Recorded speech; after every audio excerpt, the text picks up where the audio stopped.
We're not ready yet. Good morning. This is Dr. Obitashaka. This is the Dr. Obitashaka Show. I hope everyone is doing well.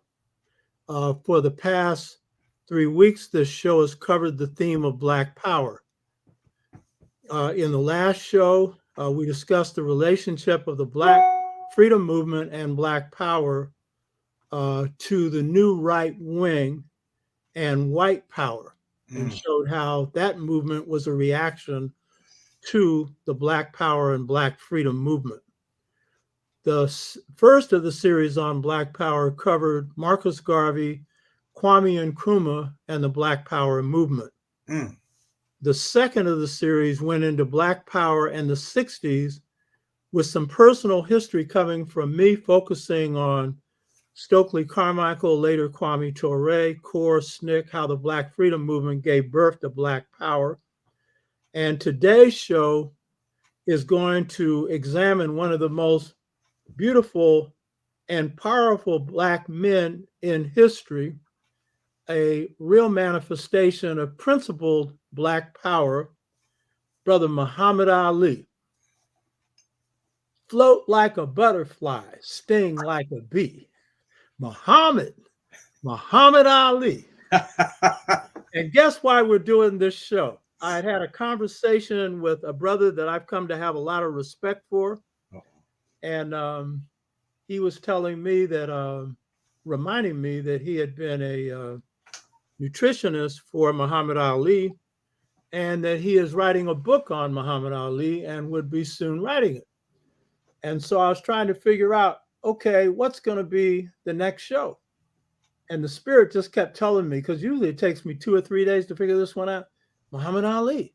And so immediately I called our guest right here, Dr. David Imhotep, and I said, brother, would you like to do this show? He didn't say yes. He said, oh, yes. It was like he could come through, the phone, you know what I mean?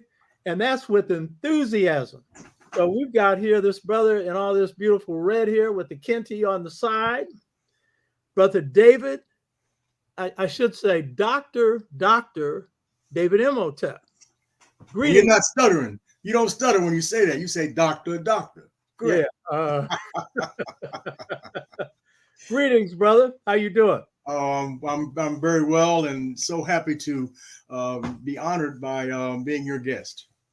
Well, it's a big honor to have you on this show. And you'll see on the screen, Doctor, because he has 2 PhDs. And I think, you honor people in their achievements. I only got 1. You know what I mean? The brother's got 2. And you're going to see when we go into his family history that he's got a family of excellence, including his wife, who, I know has been real important in your life. Am I right, brother?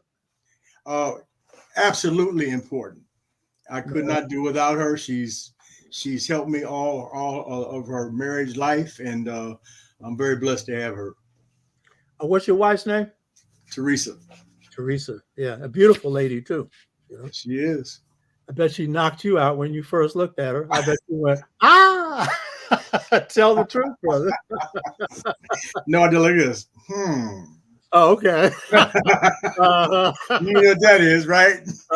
Yeah. Oh, I noticed something. Yeah. She's a beautiful Black woman. And oh my goodness. Yeah. She has the brains. Right. I've already observed that. Oh, yes. So this is going to be a beautiful exploration because we're going to be going into some dimensions of Muhammad Ali that you're not going to get from a book. And so I don't think there's anybody that could do a better job on this than Dr. David Imhotep. Before getting into this discussion, I promised you that we would have news items that would come on. And so what I wanted to do was to get into 2 news items. Last week, we didn't do it because we covered something else. And so the first news item deals with how the Supreme Court of the United States is moving in the direction of sanctioning the moves by many states to restrict Black voting rights. What? This is consistent with the courts taking the teeth out of the 1965 voting rights law. That was done by removing a provision that was key in its enforcement, that states that had previously denied or restricted the right of the vote to Blacks had to come under federal supervision. And so what Roberts did was use a colorblind test of saying that race isn't that important anymore. Look how we're making progress. And therefore freed all those states that would lynch you legally, used to do with the rope, to do what they wanted to do. And so that was eviscerating the core of the voting rights law, one of the two principal gains of the Black freedom movement. I want to stress this. They can eviscerate it all they want. They can't go back to 1876, where you couldn't vote at all. But what they're doing now is restricting it enough so that they can steal elections along with other stuff. So the Supreme Court on this Monday, restored an Alabama congressional map that reduced the number of congressional districts where Blacks would have a majority from 2 to 1. Now Blacks make up 27% of the voting age population of Alabama. So interestingly enough, a lower court that's Southern, and is, I'm sure, got all the flavor that you get in the South from Southern whites, voted to overturn what Alabama did and said that Blacks should have 2 districts. So the Supreme Court took this up. Now, what's interesting is they didn't take it up to make a decision.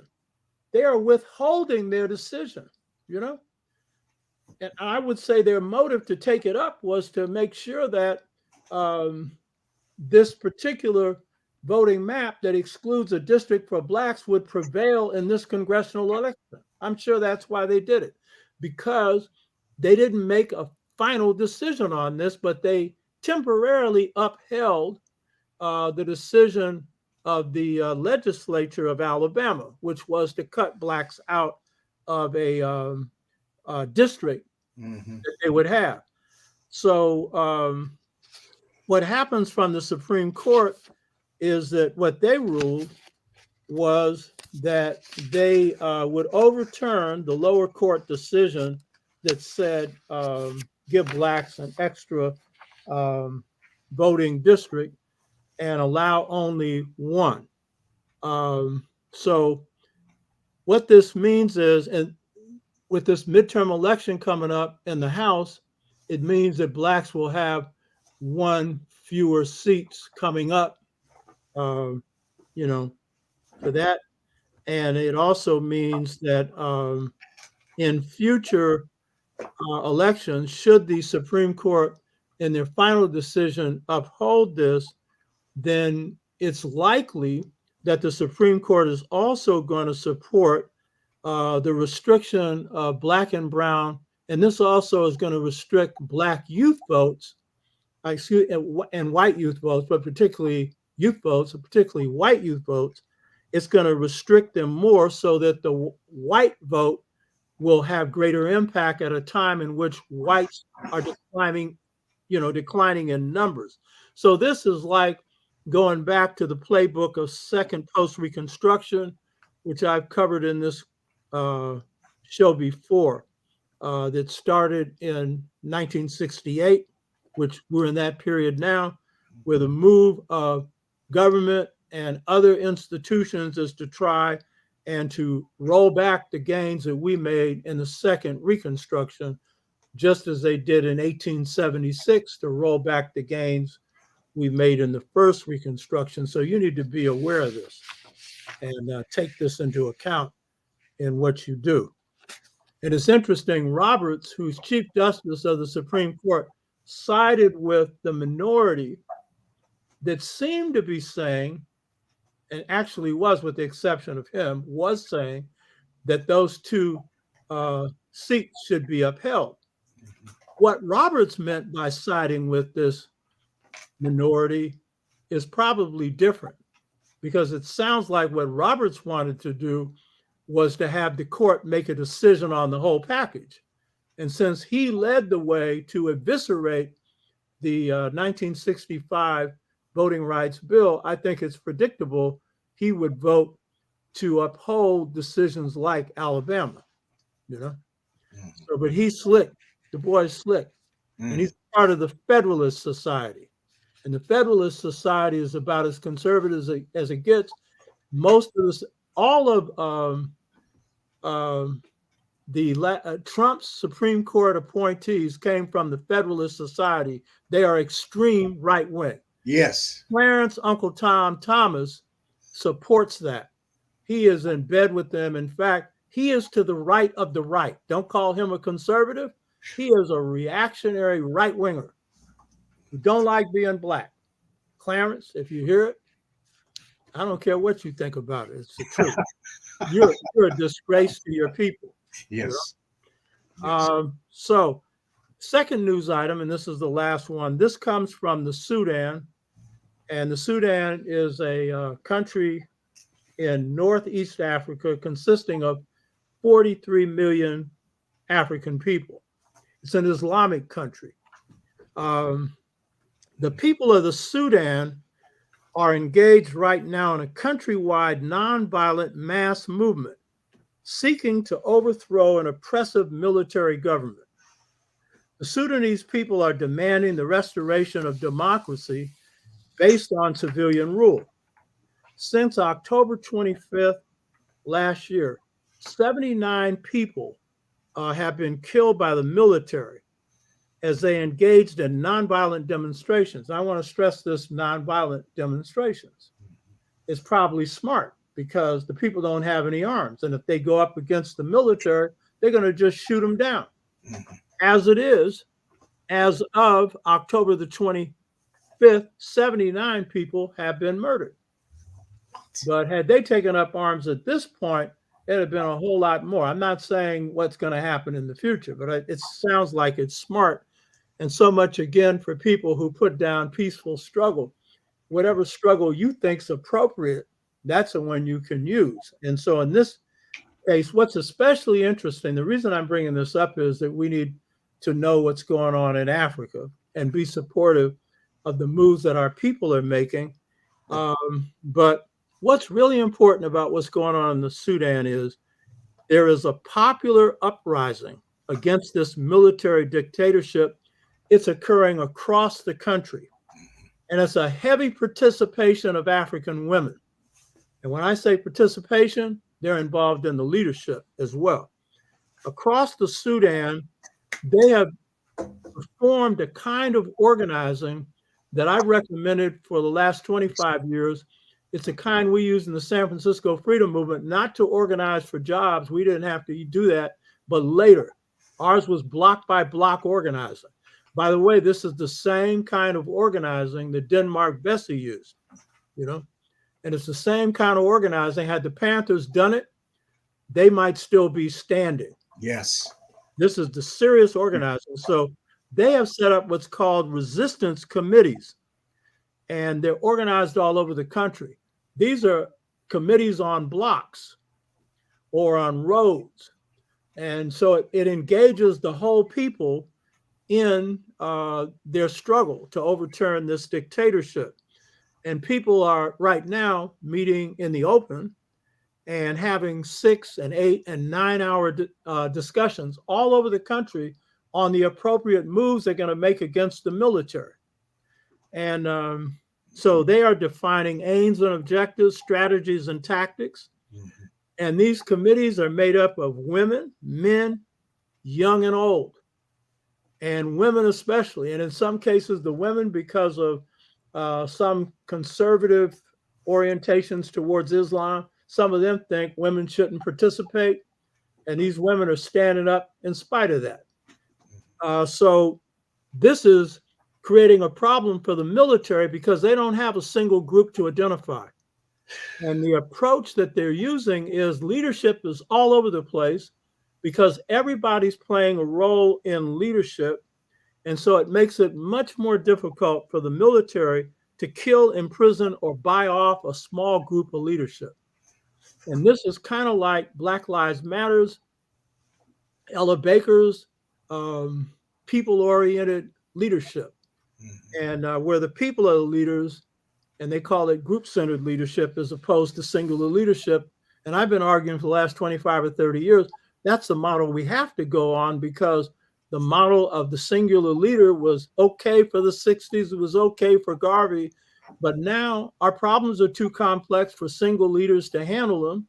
And if you build a movement around a singular leader, when they're knocked off, then the movement is thrown off. And so we can't have that anymore. You know, we can have people going out and speaking and stuff, spokespersons, but it's got to be large groups of people making decisions. And so that's what the people there are doing.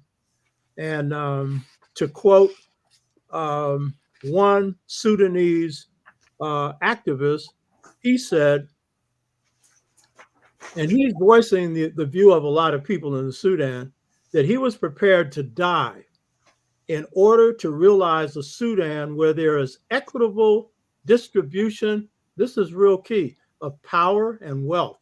Now, what this is showing you is high-level political consciousness, because you can't have wealth redistributed unless power is redistributed. And if you read my book, Return to the African Mother Principle of Male and Female Equality, that's the formula for just societies, where in my book, God told me the just societies of Africa were those where all the males and females were equally empowered to govern every phase of society. That's your history. You know what I mean? And so that's what the people there are drawing from. And this whole call for democracy, we gave birth to democracy by consensus where everybody had a say so.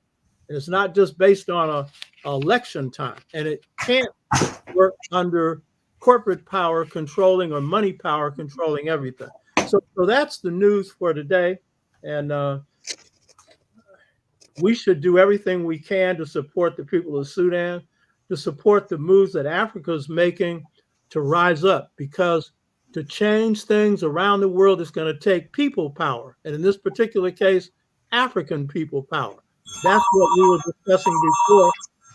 What was meant by Black power, you know, it's the people. It's in the hands of you and everybody else. Yes. So now we're going to get into the meat of the show. And I know both Dr. David Imhotep and myself, the reason we want to do this show isn't just because of the greatness of the man, as his achievements as a boxer and the other things he did, but most importantly, the quality of the man. And I know that's what drives me. And talking to Dr. David Imhotep, I know that's what draws him. And it's one beautiful brother. Beautiful, absolutely beautiful brother. You know what I mean? I'm not into celebrity. Celebrity don't impress me. I used to be one myself and got out of the spotlight. That don't impress me. But what impresses me is character more than anything, and then achievement.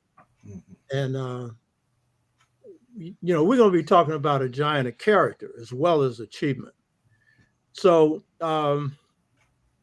Dr. David Imhotep, and I should note, doctor up there again for people who come in late, he has 2 PhDs.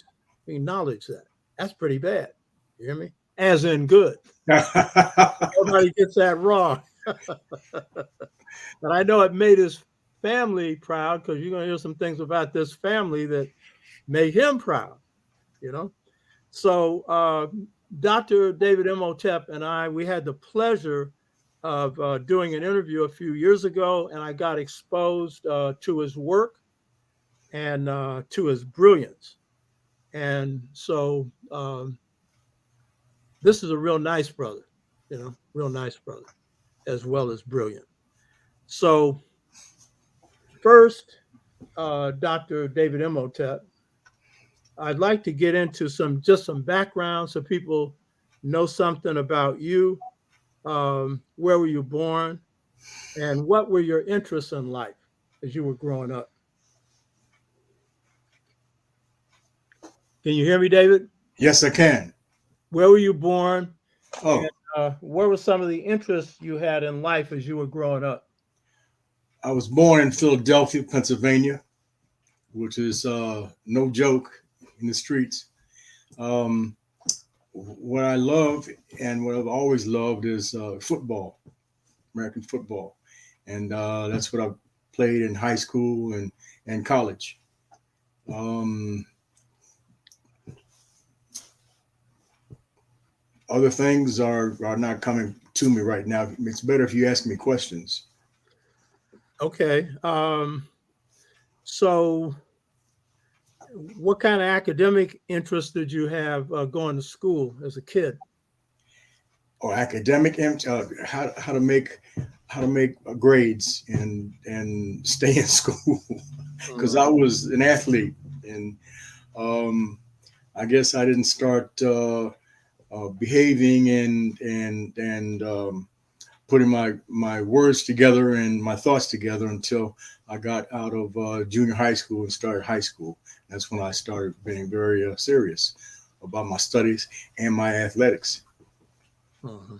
Right on. Tell us something about your mother and your father. What were they like, and what did they do for a living? My mother was my heart.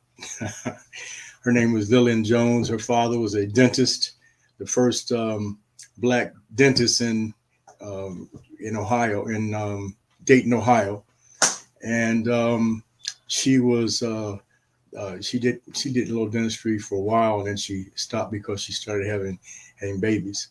Um, my grandfather, of course, was a phenomenal dentist. He was the first black dentist in Dayton, Ohio, and there were no other black dentists there. So he did very well in his practice, and many times he served people and did not expect pay because they could not come up with the money. So that was my joy right there. Hmm. Right on. And that's old time Black people who had a race first, race consciousness thing of serving the race.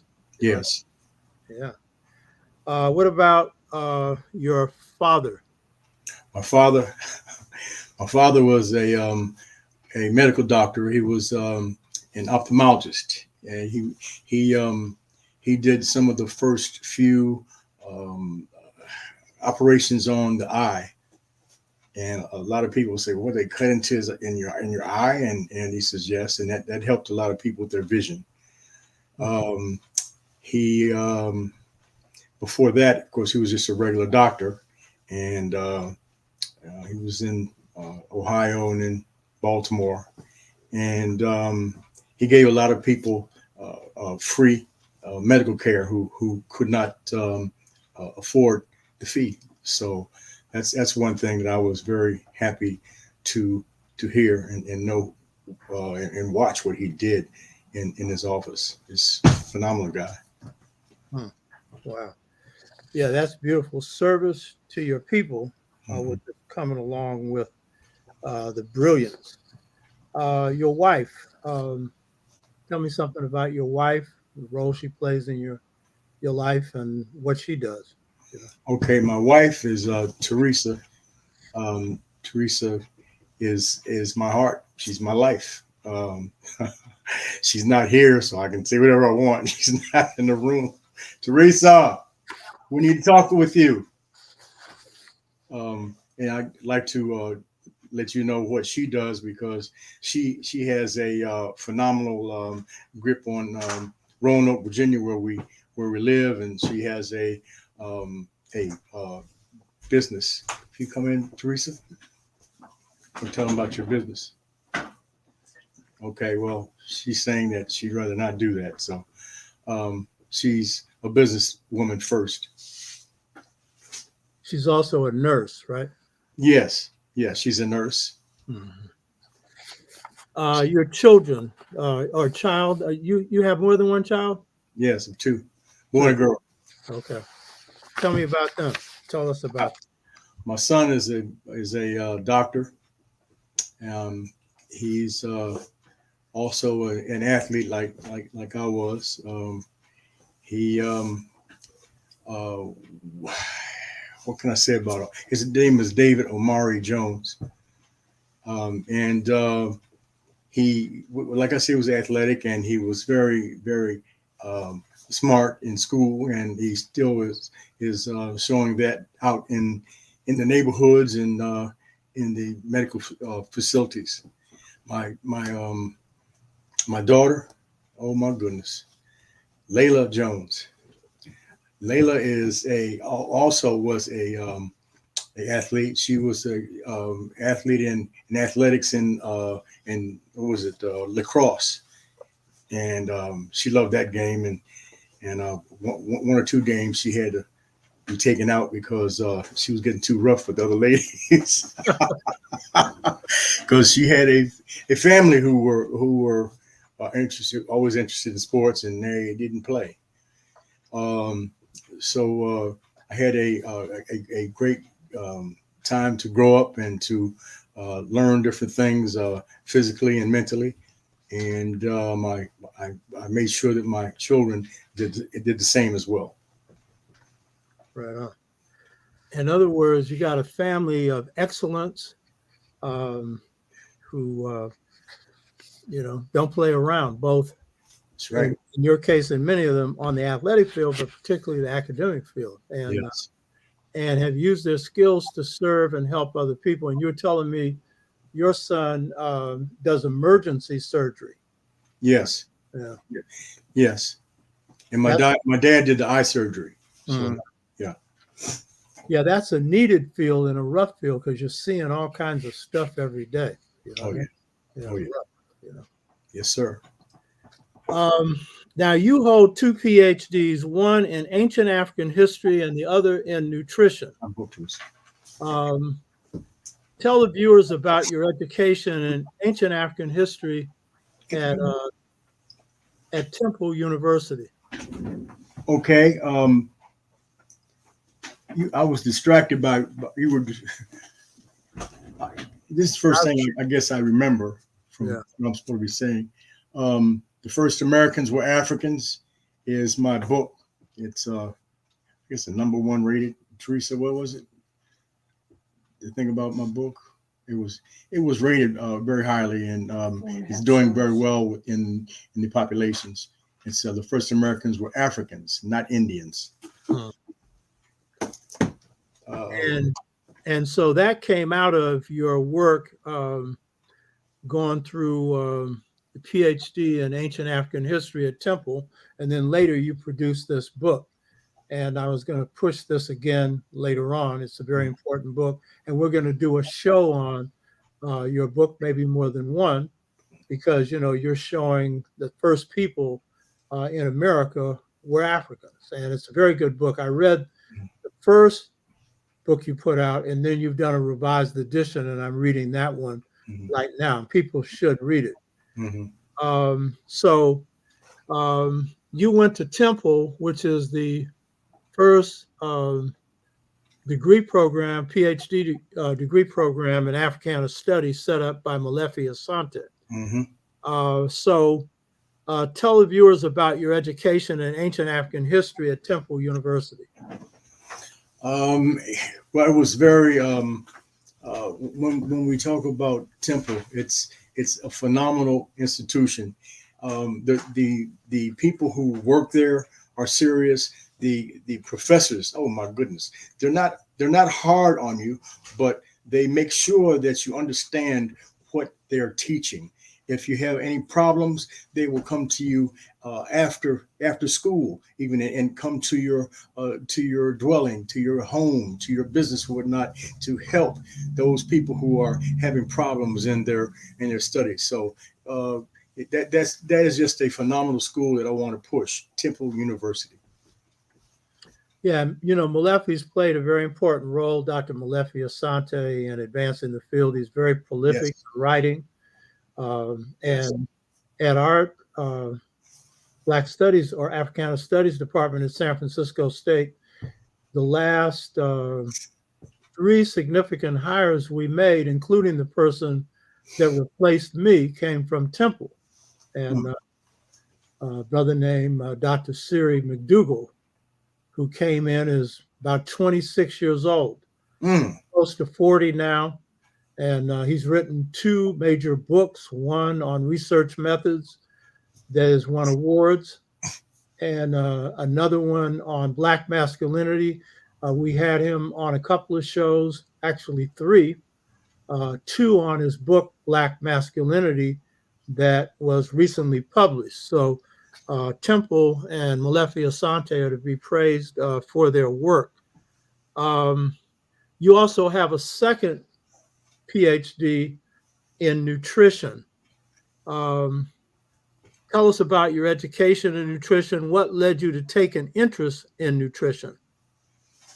Well, I love food, even though I'm not 300 pounds, but that's because of my athletics and things of that nature.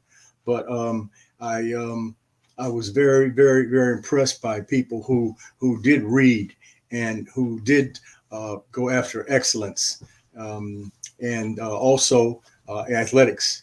And athletics would help you stay strong and live longer, as long as you don't get kind of crazy with them, which I did on several occasions. That's why my knuckles, it looked a little different than right here. It's because I had to do a few things when I was younger. Um, besides, we won't even get into that. But it was a wonderful time to grow up in Baltimore, Maryland. Or some people used to call it Baltimore Murderland, because there was a lot of things going on that weren't good for our people. But you had to do something to take care of your family and friends and whatnot. But slowly but surely, it's better. It's a lot better now. But still, you don't mess around with people in Baltimore.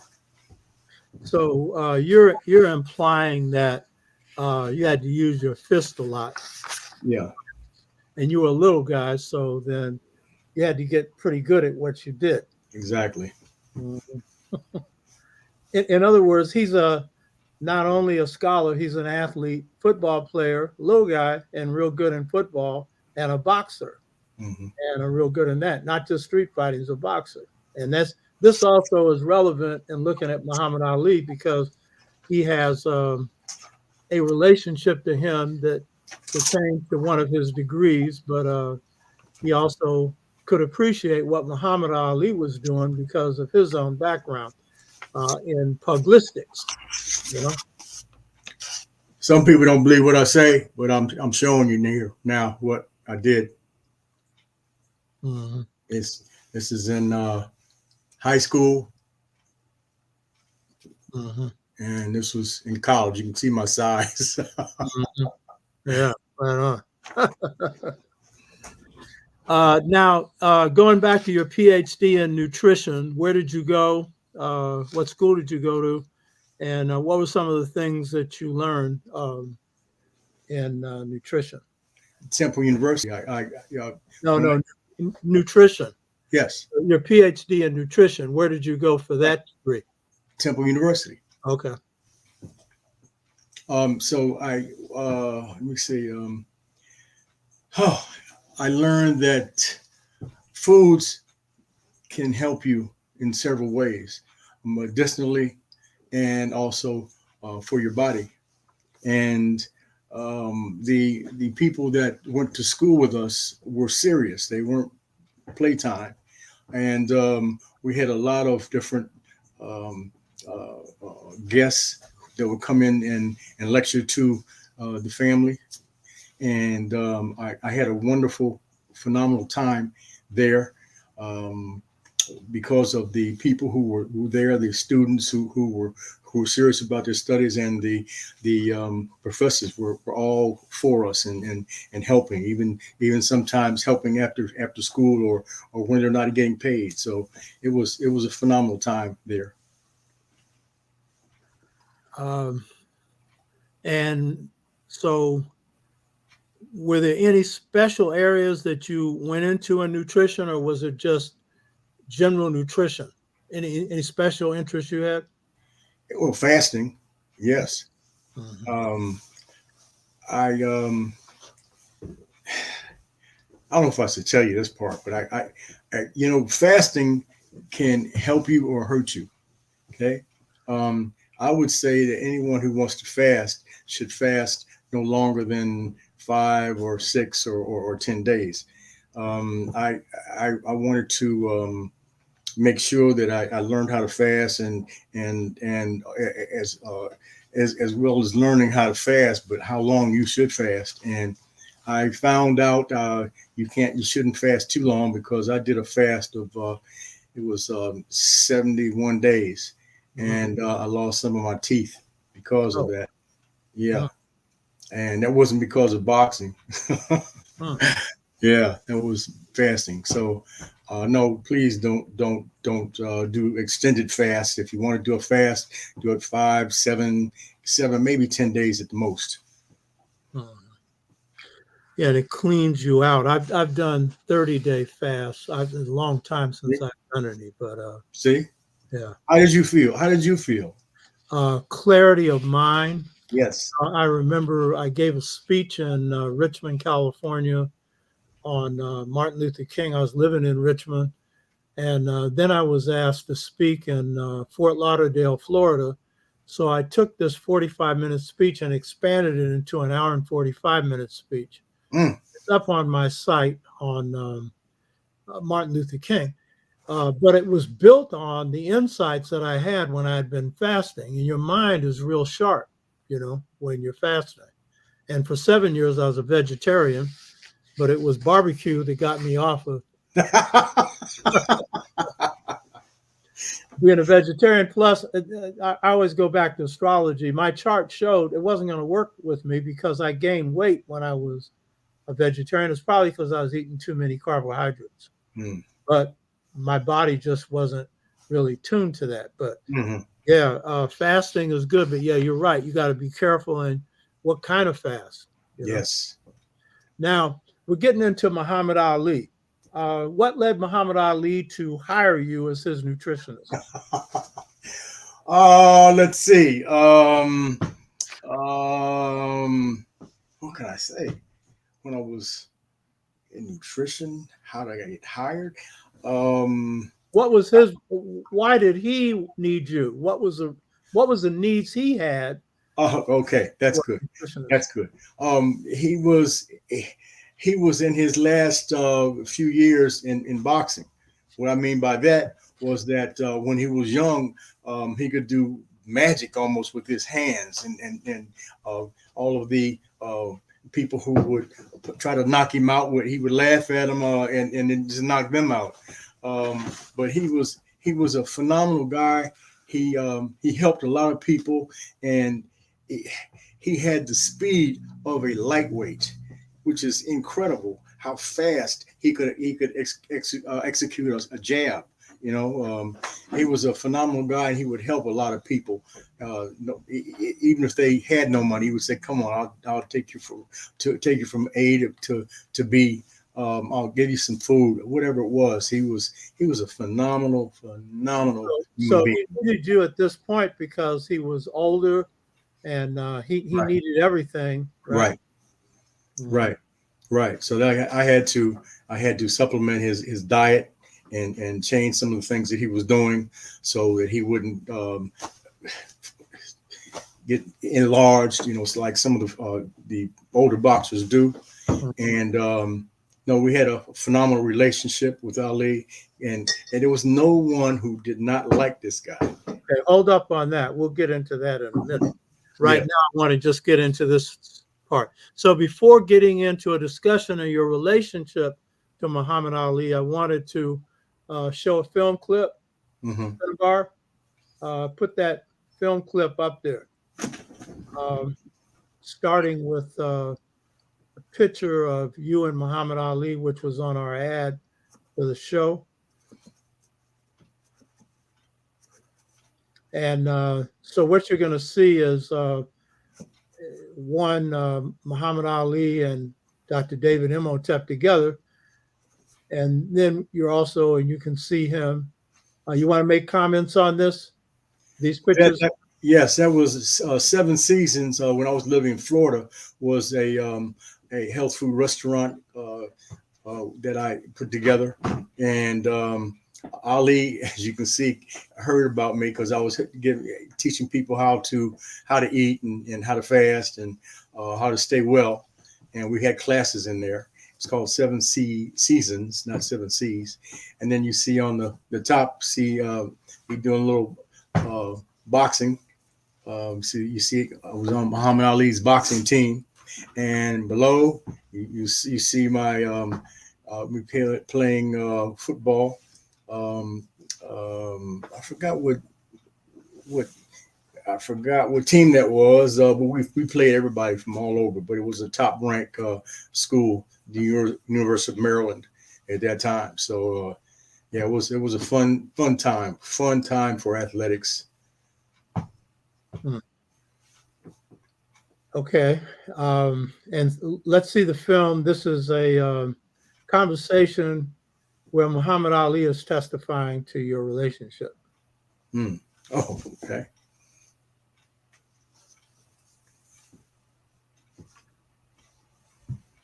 And this will give you some insight into what Muhammad Ali got, the benefits he got from Dr. David Imhotep, from you, in the nutritional area.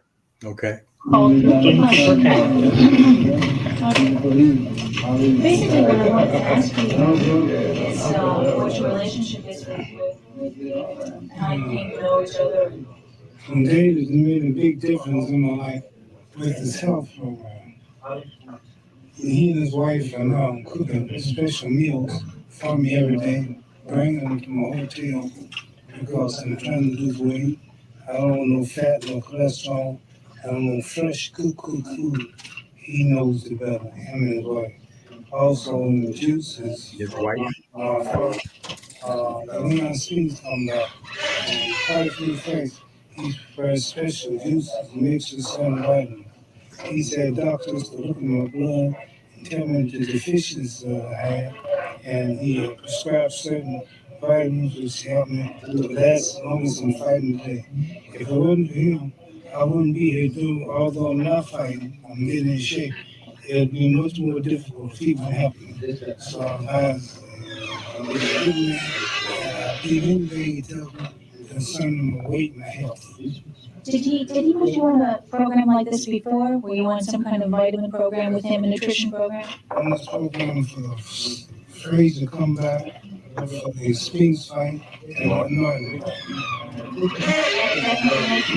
I lost weight. I felt much better. I wasn't so tired. I was lacking anemic. I get tired and I get dizzy. He put the right vitamins in my body which help my blood. And overall, all about the human body as far as what you should take to lose weight, diets. He's got a perfect program. Did you learn a lot from him? Oh yeah. I couldn't do that. You still keep to his version of Couldn't it. do it out. Holy shit. Saudi Arabia, Pakistan, India, and introducing that to the youth of the country. If I'm trying to get enough expensive money together by taking with me. Would you advise anybody to use his kind of health regimen, or is it for everybody, or just somebody who has to do heavy duty fighting or sports? Or Sure, to everybody, right? Wake up, David. Just athletes, everybody. Well, there's different programs, just some for athletes and some for regular people, but everyone should be on some kind of nutritional program because of the way the soils are in the country now. Some type of supplements. Are you on anything? Am I what? Are you on any health program? No, but he's got to put me on mine because I don't feel healthy.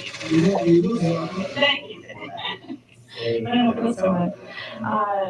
Let's see. How does he help you lose weight? I mean, and do you still eat, or does he tell you not to eat anything? Because I know David believes in fasting. Does he put you on fast? No, he would say. He bakes me chicken so it takes all the skin off. Take the salt out. Take the salt, no salt, no sugar. He can tell you what else you do, Dr. Wayne. I have 15 different health drinks I prepare. 15 different health drinks. Delicious. What are they made of? What kind? Well, there's the fruit juice mixes I have, the vegetable juice mixes. There are protein shakes I have. There's smoothies. There's one that Dick Gregory taught me with the dried fruits. He also gave me a beef cheeseburger, and I swear I thought it was a hamburger and it was soybean. It was soybean, right? So we fooled him. So, Yeah, along with the. he is not as dumb as you look. No kidding. I have to give the credit to Dr. Donsbach University in California, in Huntington Beach, where I received my master's and PhD degree. They have a fantastic nutritional program. Also, they have a nutritional diet, deficiency diet computer program, which I did for Muhammad and his wife, Veronica. Veronica also works out. She works out about every day, doesn't she, Muhammad? She's with that Jane Fonda. That's right. That's a great program. Mm-hmm. So you have two champions in one family. What about him? Is he a fighter? He's a surprise man. He will surprise you. He will. He would. He would surprise me if he could fight. You're next. Okay. Are you going to continue to stay with each other, or are you going to go out? I'll be doing on that. I'm trying to fix a bar and keep him full time for about a year. I'm going to be doing boxing exhibitions throughout the world for my religious cause, Islamic cause. Not for money, but to making donations for faith. Certain kings of Arabia, India, Pakistan. So I'll be doing that, and I'd like to take him with me to keep me healthy. That'd be great. Feel like going Saudi Arabia? Tell me when. Just tell me when. You're ready to go. Absolutely. Okay, great. Okay, I'll get a couple pictures. I want to say this. I asked him, do you have a budget? They said you don't pay. So I wrote a poem for your show. I love your show, I admire your style, but your pay so cheap, don't call me for a while. That boy's crazy. Oh, what a guy. What a How guy. about telling me how you came to know Muhammad and what you were doing with Muhammad and what your relationship is with David? That's kind of fast. All my mind is that fast to remember all the things. I think you started off with, how did I meet Muhammad? I met Muhammad through C.O.R.E. Robinson, the real C.O.R.E. Robinson. I was with him 9 years, and C.O.R.E. Robinson met, he was Cassius Clay at the time. Told him that he needed Bandini with him. And C.O.R.E. Robinson introduced me to him through his brother-in-law named Bobby Nelson. I've been with Muhammad now 20 years. And I'm the originator, float like a butterfly and sting like a bee. Right. And I'm a friend of this gentleman here. And I think this is what this is all about. I think everybody knows me if they ever been to a movie or watched a TV. I've been in movies. I'm a moving star. Not a movie star, a moving star. Like you are, like he is. I'm God's son like you God's daughter. From the root to the fruit. I got a son now flying jet planes. I was in the from the root to the fruit. That sounds like nutrition. I don't know what you're talking about, but I'm talking about from the cell to out in the air. There's more room outside. We ain't cracking, we thinking. That's right. You know, do you follow any of his nutritional programs? No, I haven't. You can see I missed him You see? because I haven't been around him. But when I was around him, I was a little thin because I used to. He have helped the champ a whole lot because his vitamins. It don't make you full all up and didn't make you tired. It gives you a lot of lift. And I'm proud that he's able to do something and I'm able to help him. You're welcome. Okay. Dan, Angel Dundee, Teresa. Well, I've known Dave. He's been with us for quite a while. He was Muhammad's nutritionist at many occasions. He's always been an asset to the situation, and he's good people also. Is he a fighter? He was. He fought. He tried to fight for a while. He went on a diet for a while. I think he used to fight with his girls. He used to get knocked down regular. And see, that's when he stopped fighting. They ever put you on a diet, Andy? Not me, because what I do, I got my own nutritional way of doing things. I don't eat, because otherwise everything I eat turns to fat. The seafood diet, you seafood but don't eat it? No, I love. That's a good diet. Seafood diet. Seafood and don't eat is right. No, but I've never had no problem with weight. I just keep myself active, and I have my problem's never been with weight. No. Okay. Thank you very much. Thank you, Angie. Thank you. Thank you very much. Ali, accomplishments, 3 times the heavyweight champion, without a doubt the world's highest paid athlete, probably the most recognized personality ever. Unfortunately for him, he's fat. And that's not good when you've got WBA champ Mike Weaver and WBC champion Larry Holmes in the way of a 4th heavyweight title. Enter the picture a nutritionist by the name of David Jones. He's not a boxer, but he's trying to prove a point. That a food fast and a daily rigorous exercise program can be compatible. I'm going on a 21-day juice fast. I'm doing only juices, vegetable juices, fruit juices, and water, and a few vitamins, my special mixture. I work out in the morning. I get up at sunrise. I do between 3 and 7 miles, depending on how I feel. And I come in here at 12, and I do 1 round boxing, 1 round speed bag, 1 round heavy bag, and I jump rope. He's been at it for a week now. He's lost 4 pounds, and he feels Ali could do the same. If he went on a 5-day fast, immediately, he would lose at least 10 or 15 pounds, maybe 17 pounds. Okay, I'm just saying 5 days fast. Then he could get back into training, and he'd pick up maybe 2 or 3 pounds back, but it would be full of muscle. So he needs to get tight, he needs to be lean. If he sticks to his schedule, David won't touch solid food for another 2 weeks while maintaining his boxing activity and eventually increasing his number of setups to 210 a day. So the question remains, can a man with very little boxing experience at the end of a 3-week fast remain upright in the ring with a more professional boxer? Time will tell. Larry Sugarman, Newswatch 10. Yes, sir. I could box. Oh, damn. Still doing my fight. Oh, my goodness. No, they don't care. They just talk about boxing. Cooking butt.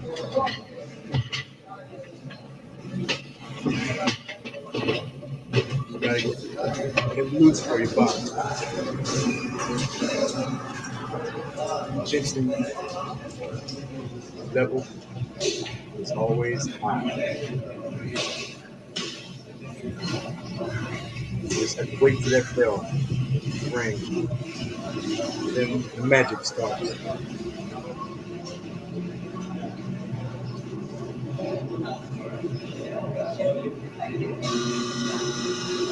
Go. I don't wear a mask because he's not going to hit me. I don't get hit in the face. Yeah, I noticed that. But they try. Uh-oh, there it goes. Here we go.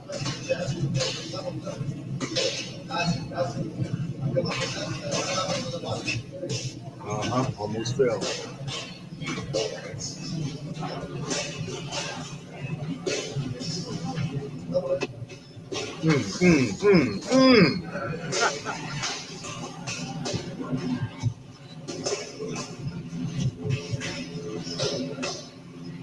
Float like a butterfly, sting like a bee.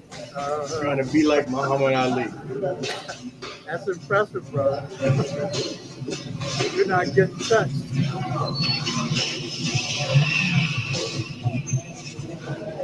He's getting scared of that jab.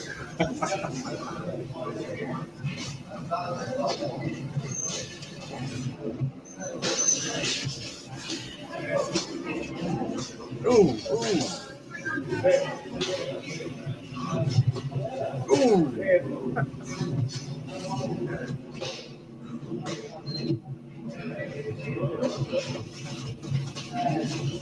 Whoa. What do you say, Shaka? Not bad, brother. Combinations, lightning speed. Yes, sir. You don't know which way I'm going to go. This sparring partner was in there to fight you, but you got. There's no doubt.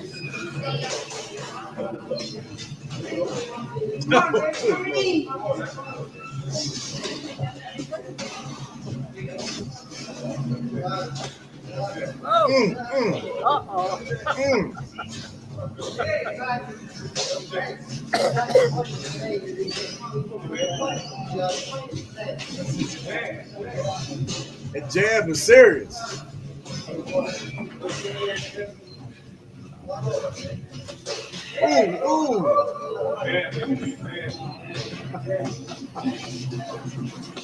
You see why I needed that helmet?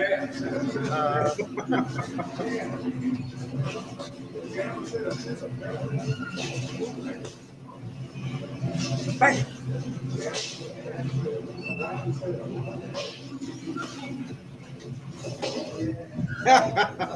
Hide and seek.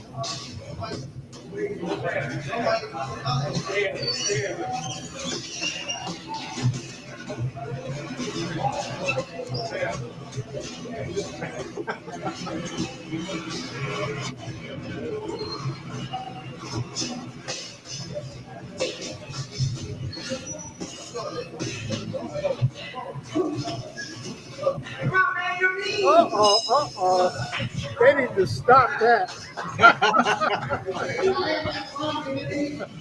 That's it. You take it off, Cinnabar.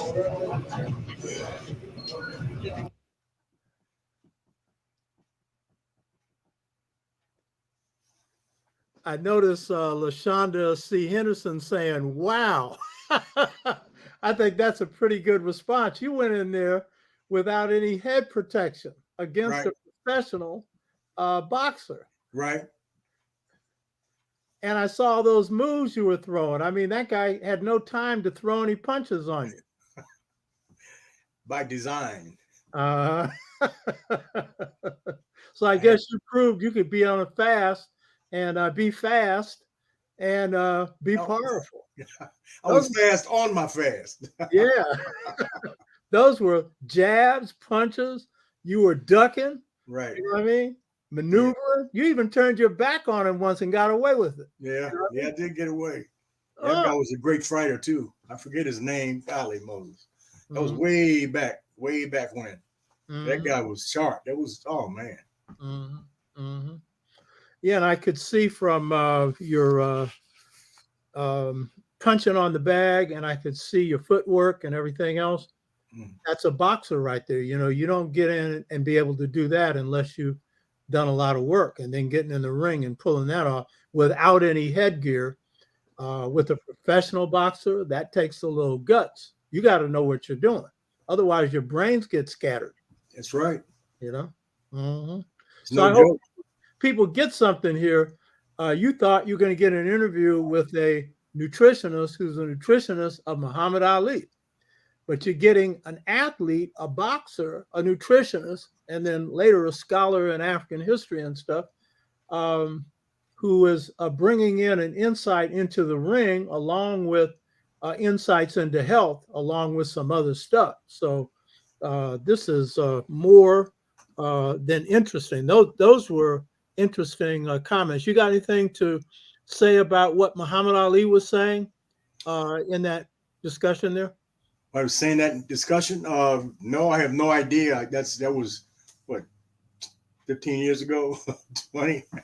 No, I don't remember what we were talking about at that time. But he was loquacious. He always had the exciting things to say and exciting things to talk about. He was really quiet. But when someone would come at him and jive with him, he would jive with them. He was phenomenal. He was a phenomenal guy and a nice human being, a phenomenally nice human being. Now, he was saying in there that he was getting some real lift from your nutritional program, because you can see at that point, that's not when he was the young Muhammad Ali. So he was talking about the influence of your nutritional program on his blood and his energy. And he was talking about the nutritional drinks and even the disguised hamburger you had, that he thought the hamburger that probably tastes better than a hamburger. That probably surprised him. So that was testimony, real testimony, that your stuff was carrying him through physically, to have more energy and more strength and everything else for these fights in the latter part of his career. Right. That's significant testimony. Yeah, you covered it all there. Thank you. It seems like a lot of people who are into doctors particularly like to dispel the role of nutrition, and in this particular case, vitamins, when it comes to healthcare. They like to say, a lot of them, that it doesn't do any good, that, you're Yeah, just right. wasting your time taking these vitamins. Now, these are doctors not trained in nutrition. So what's your comment to that? Well, my comments is you hit the nail on the head several times on what you just said. Several times. So why is it that nutrition is so important? That is additional nutrition, whether it's through vitamins or through the kind of stuff you were providing through shakes and various kinds of foods. Why is that so important to add to whatever your diet is? Why is that important? Yeah. Because you can eat or you can eat. When I'm talking about there are some foods that look very nutritious, but they have nutrition to them because the way that they are grown, the way they are fertilized, and the way people put it together. So it's a lot easier to talk about things and put them out, but to really do things, understand what you're doing with these foods. You had made a point at one point, I think, in the interview that the soils are sometimes depleted. Oh yes. And that's one reason why you need other kinds of nutrition, supplements, vitamins, and various kinds of things. How has the soil been depleted? What did you mean by that? The soil's been depleted because some people, farmers, they put out the seeds and then they reap from what they put out, but then they go right back and they put in more seeds. They don't give them time for the soil to get back into its normal state, which is a lot of sunshine, a lot of things that you put in the soil to make it more fertile, and things of that nature. And there's a lot more to say on that. There's a lot more. Yeah, that was George Washington Carver's main concern. He really saved Southern agriculture because the soil had been depleted by growing cotton. And so he was always talking about leaving the fields fallow for so long, and then also coming up with a lot of ways to enrich the soil. Yes. A lot of ways to enrich the soil, and that enhanced things. How do you see vitamins contributing to health things? Like if someone has tired head, or someone's always catching a cold, or other kinds of depletion of energy, how do you see vitamins helping in that? Okay, well simply stated, you've already stated what I was going to say. This guy, I tell you what, we love to eat, but a lot of times we don't eat to. We should eat to live. Put it that way. We should eat to live. We should eat the things that are the best for us, and not go out on the candies or eat too much of one thing. We have to have a diversity of food, and the food that is given to us must come from a fertile land. And if it does not, then you're getting empty nutrition, empty foods, and after that, you get empty.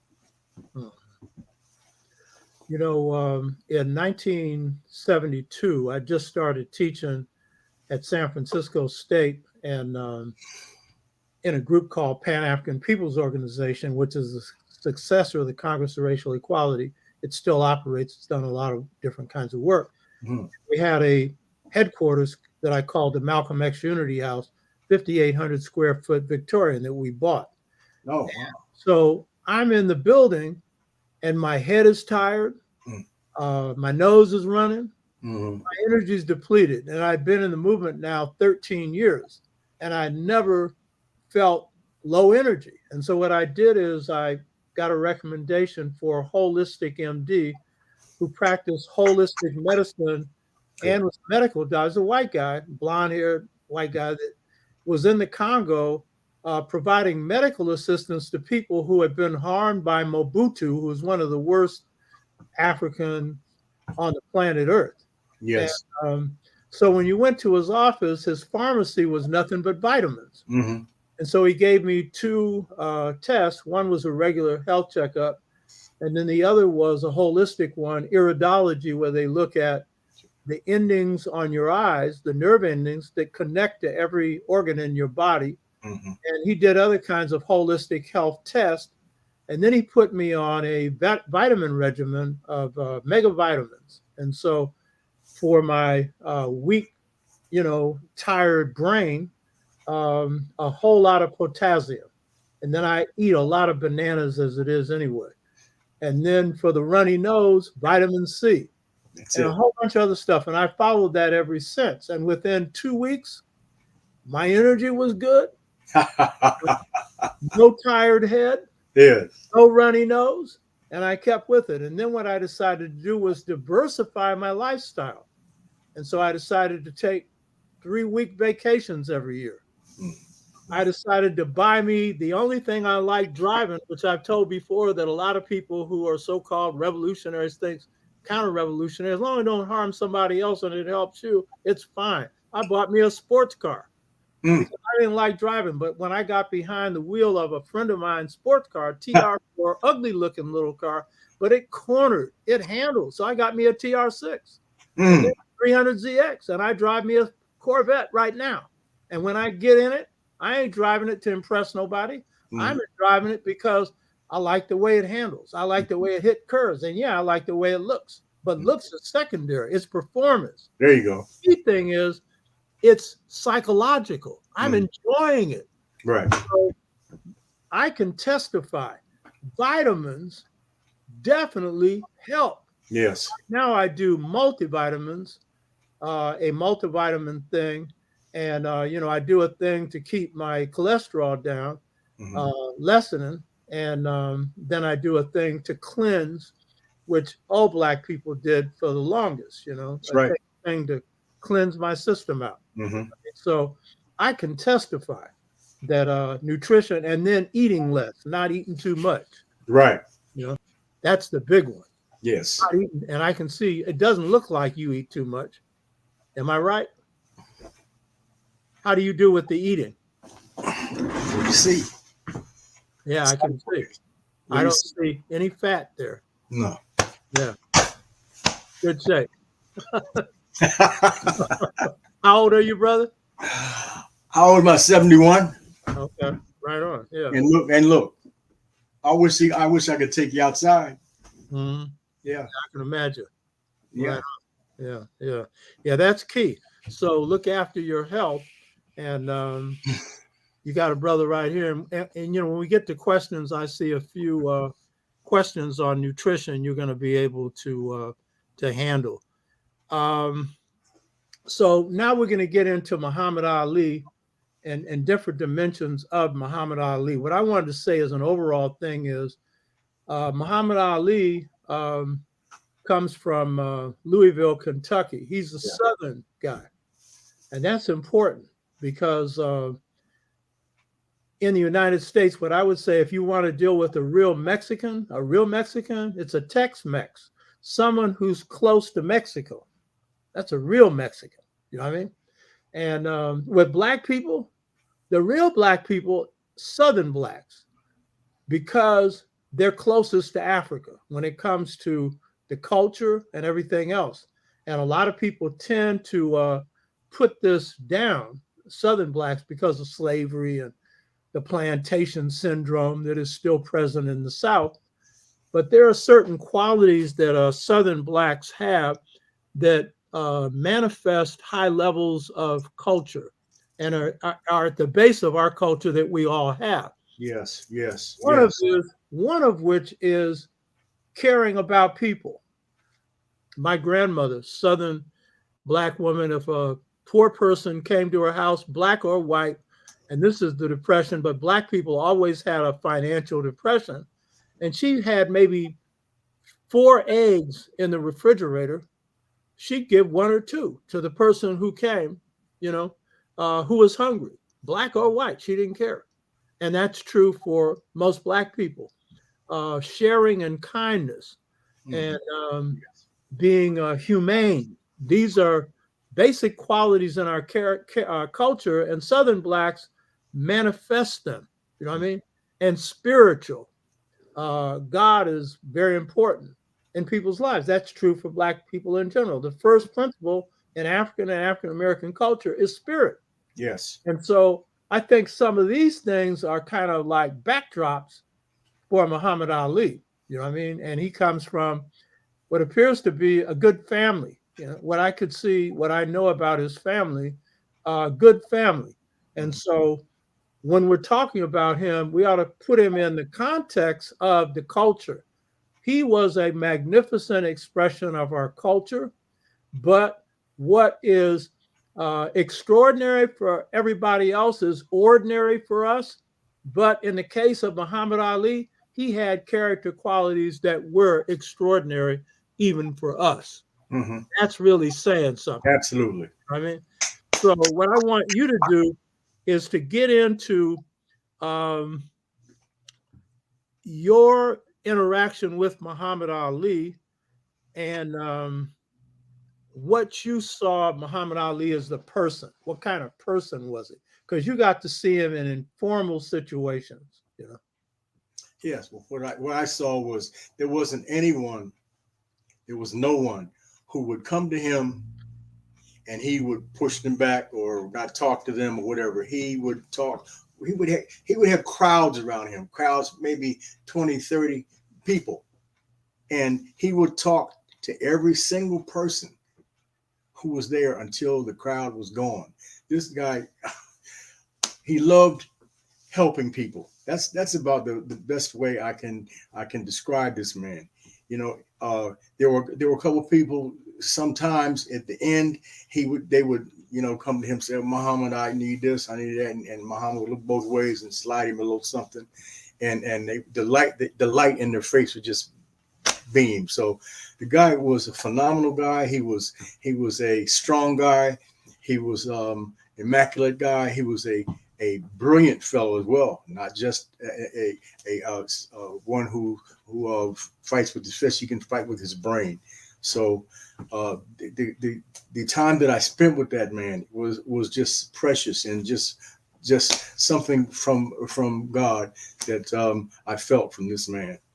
What a being! What a human being, Muhammad Ali.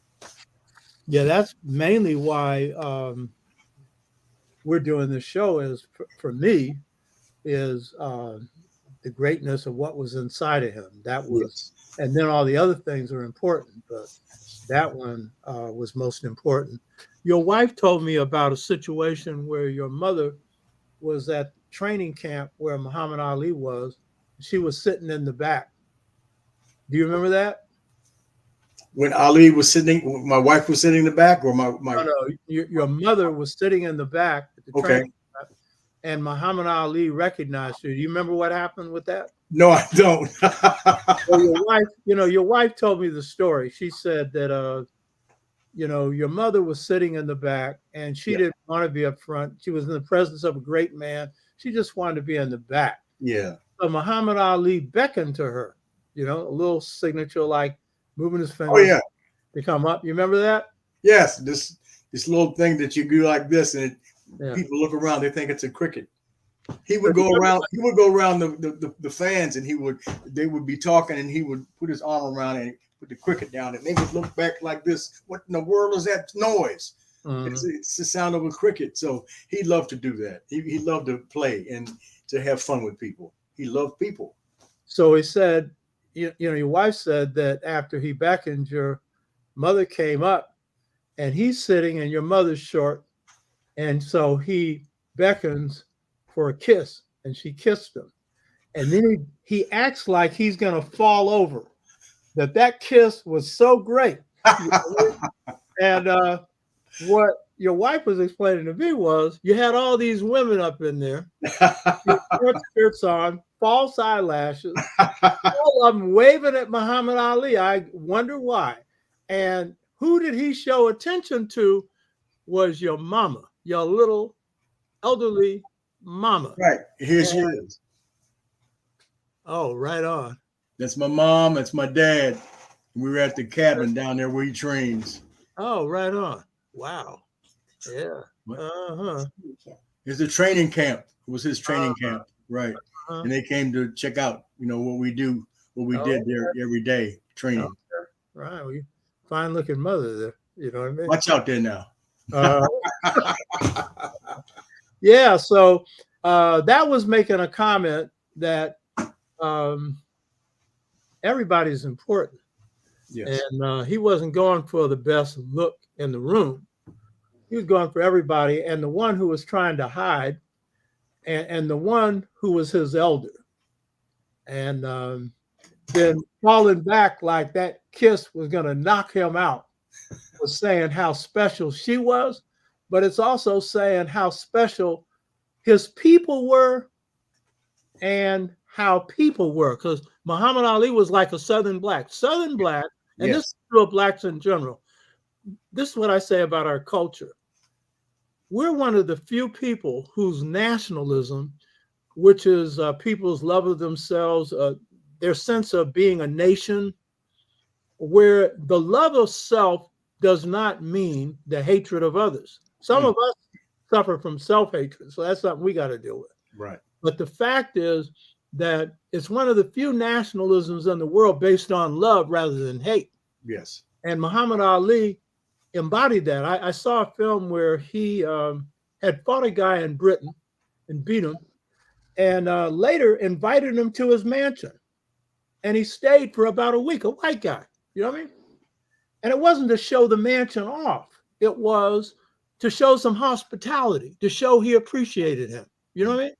And a whole week he was laying up in this big pad enjoying himself, but it wasn't the pad. It was Muhammad Ali's home. That was the point.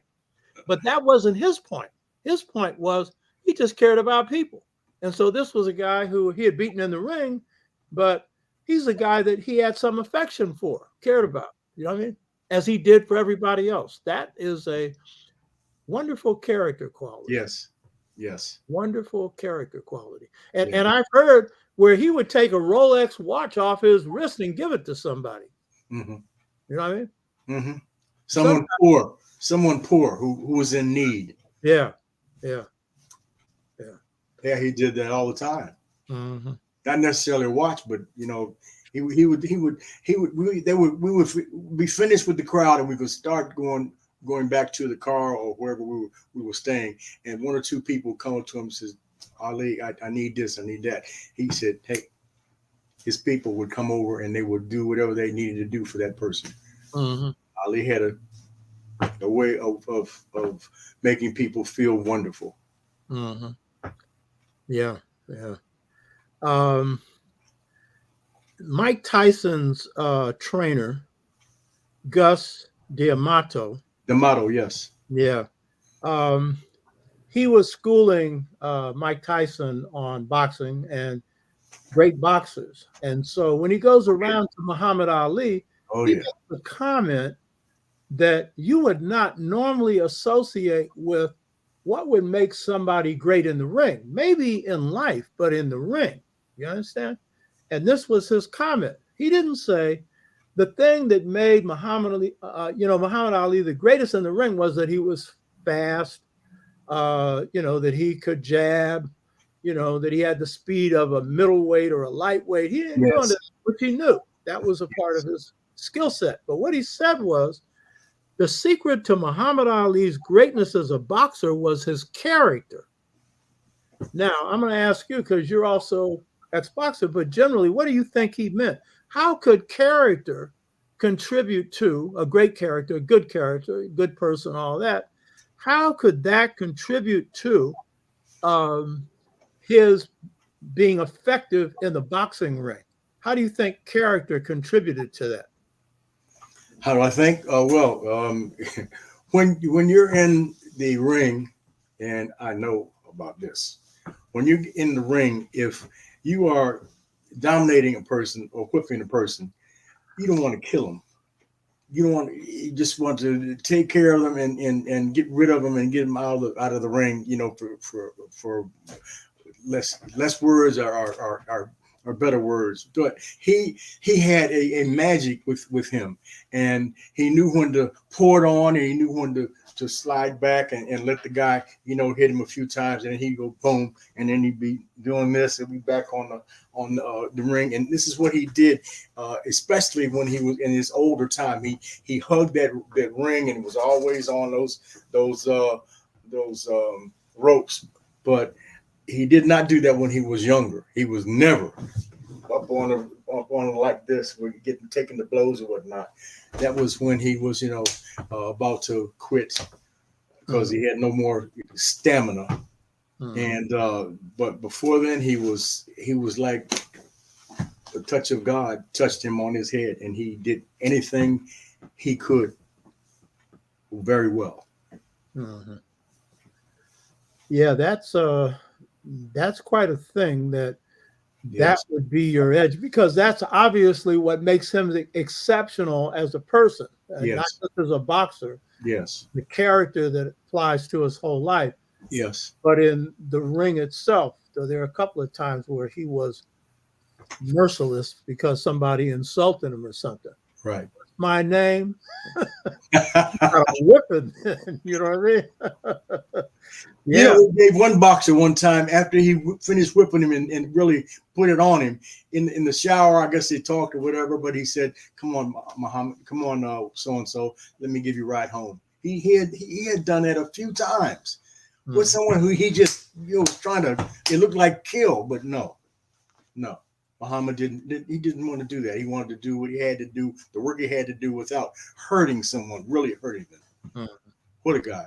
What a guy! Spencer Smith here has a observation, and I wanted you to comment on this. He says, "Yes, I had a brief encounter with Muhammad Ali, and indeed he was humorous and honorable. Indeed, Ali cared about people." You want to talk about his humor, Muhammad Ali? His humor, he could out laugh. Now I won't say laugh, but he could outdo anyone when it came to humor, because he could turn the thing that you were talking about and into something else, and everyone else would laugh, and a person would kind of go like this and go back, and he'll say, no, come on back up. You go ahead and finish what you were saying. You know what I'm saying? So he wasn't stealing other people's humor, but that was something that he could do. So I mean, the guy, among many, many, many other things, I just could put him in line, and the guy was it was lovely and wonderful to be close and near to that guy, because his aura was all around you. Okay, he loved practical jokes too. Yeah. Oh my God, he's a jokester. Oh, you kidding me?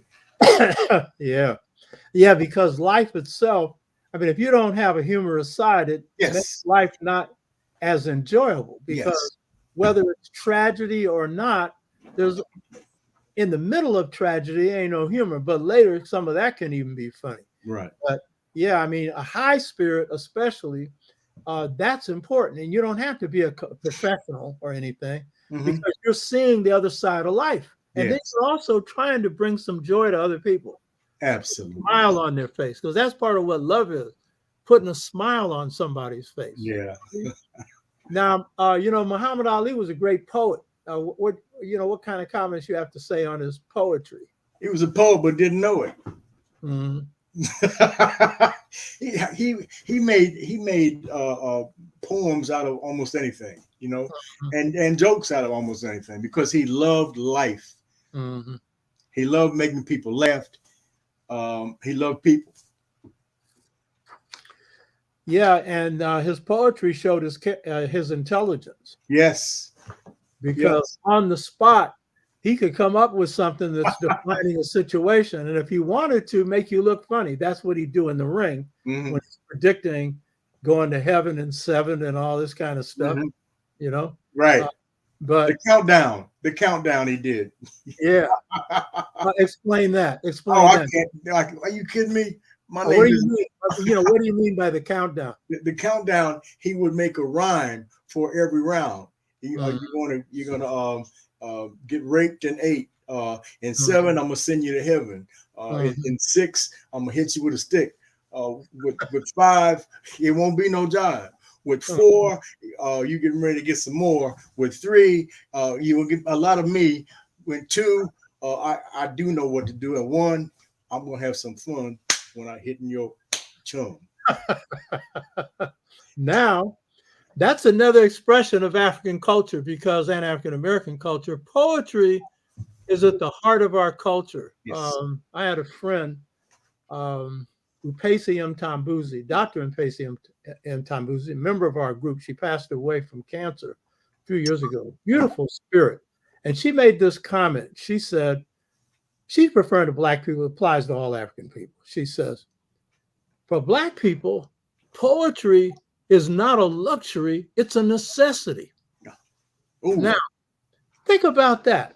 Poetry is one of the highest forms of art. And so a people who just have to have it like you have water, what do you say about people like that? And then, of course, you go and look at hip hop or any of our art forms. What's the basis for them? Yeah. You know what I mean? Poetry, the word. You know what I mean? And that's the beauty. And if you look at the music, what is that about? Mm-hmm. All of that. So yeah, and that also made him interesting. And of course, it also attracted people to what he was doing. Cinnabar, those chats have gone down on the side. Yeah, okay. Yeah, so that's a side that a lot of people saw, and Yes. You really have to appreciate. You really have to appreciate. Yes. And on the spot too. You know what I mean? It. That's it wasn't it. something that he had thought up an hour or two and practice his rhymes. A lot of rappers do, and some don't, because the real good ones get up there on the spot. But his stuff was on the spot, and it was very, very good. And your comment about intelligence, the brother was very smart. Ooh, yes, he very was. smart. But here's another thing about African and African American culture. Intelligence is associated with character. Wow. Intelligence is based on morality. Yes. Because what is wisdom? The truth. And if you are at least trying your best to embody the truth, mm-hmm. you're going to embody high intelligence. Mm-hmm. Now, that's a revelation in the Western world, because IQ ain't got nothing to do with morality. Mm-hmm. It's got to do with a score. Yes. You know what I mean? Yes. And he manifested that. Our people manifest that. Mm-hmm. And what's a wise elder? A wise elder who's lived a long time and tried to manifest good character, and then out of it comes some insight. Well, as a young man, he had that because he had integrity. Yes. He was what he was talking about. Yes. Yes. You captivated that. I mean, that was captivating. Captivating. That's the beauty of this. Yes. Of this man.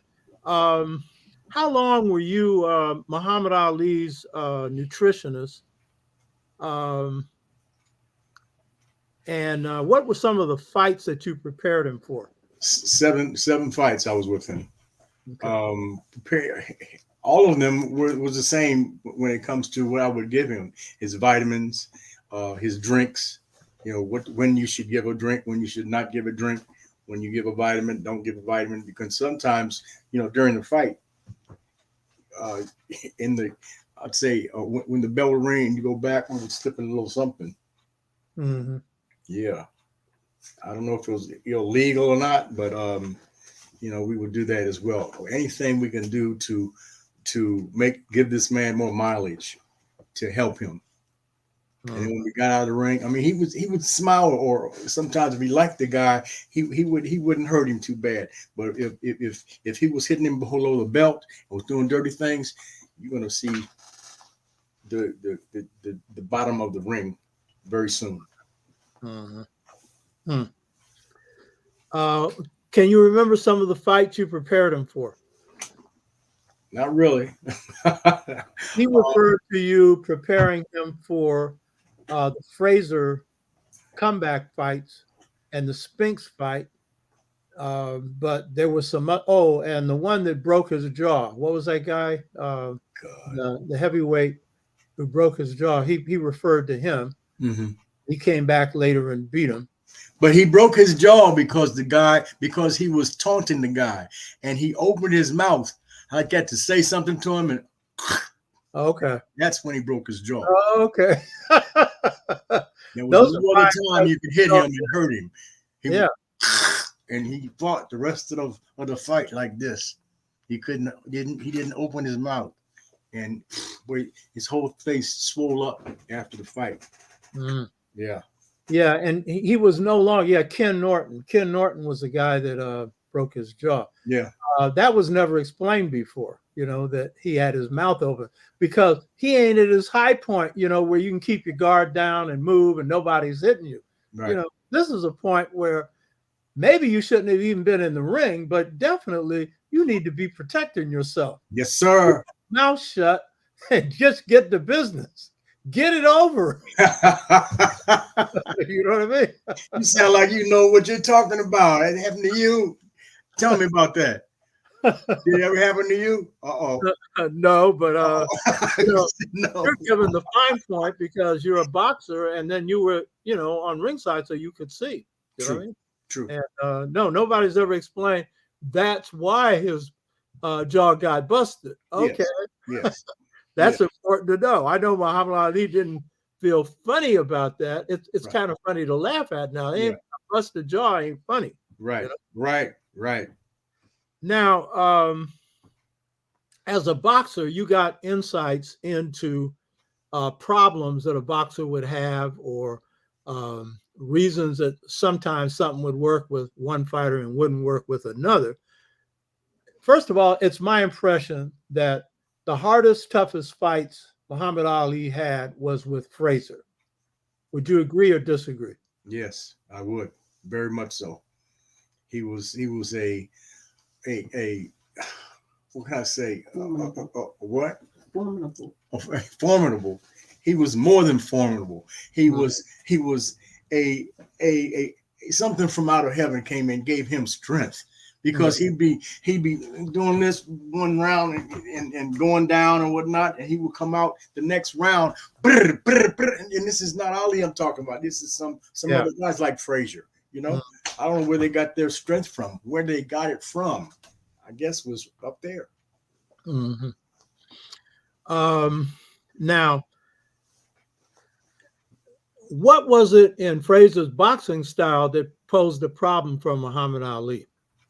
Fraser was shorter, and he was faster. Mm-hmm.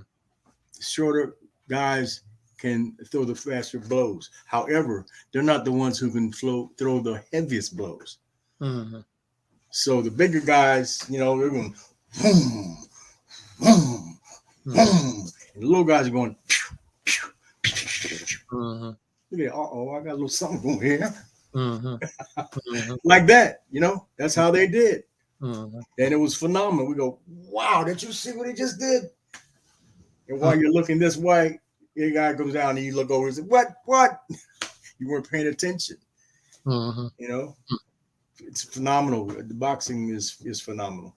And it seems like Fraser had that moving from the side and coming around and all that kind of stuff, and throwing hard punches. You know what I mean? Yeah.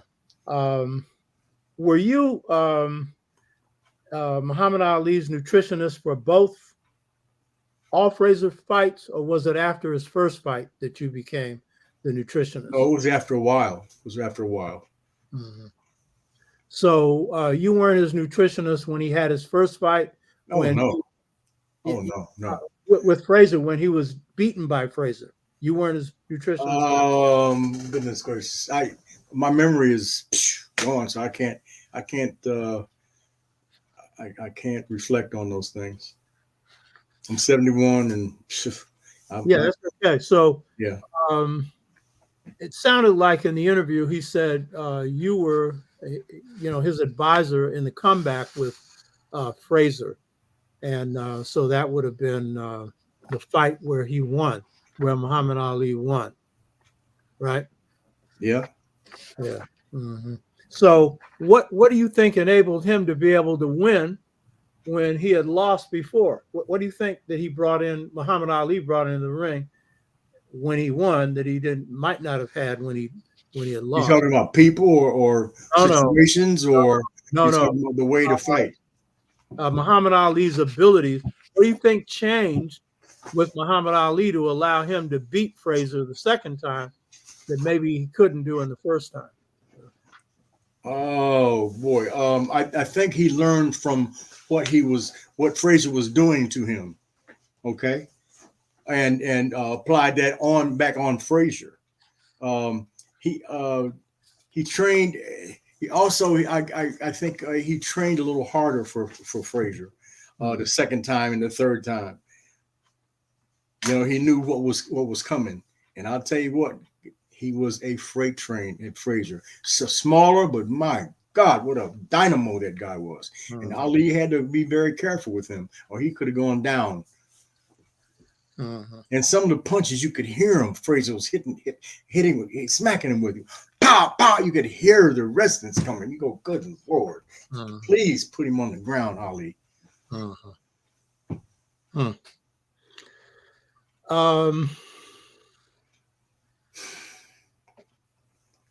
What was Muhammad Ali's attitude towards Fraser himself as a boxer and as a person?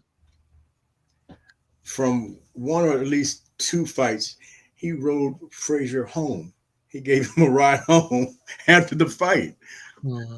Do I need to say more? I mean, you know, what do you're trying to kill a guy, and a few minutes later you're getting a ride home, you know, and you're joking and playing around, going to someone's home. Come on, man. The guy, no one, what other boxer ever did that for another boxer? I've never heard of it.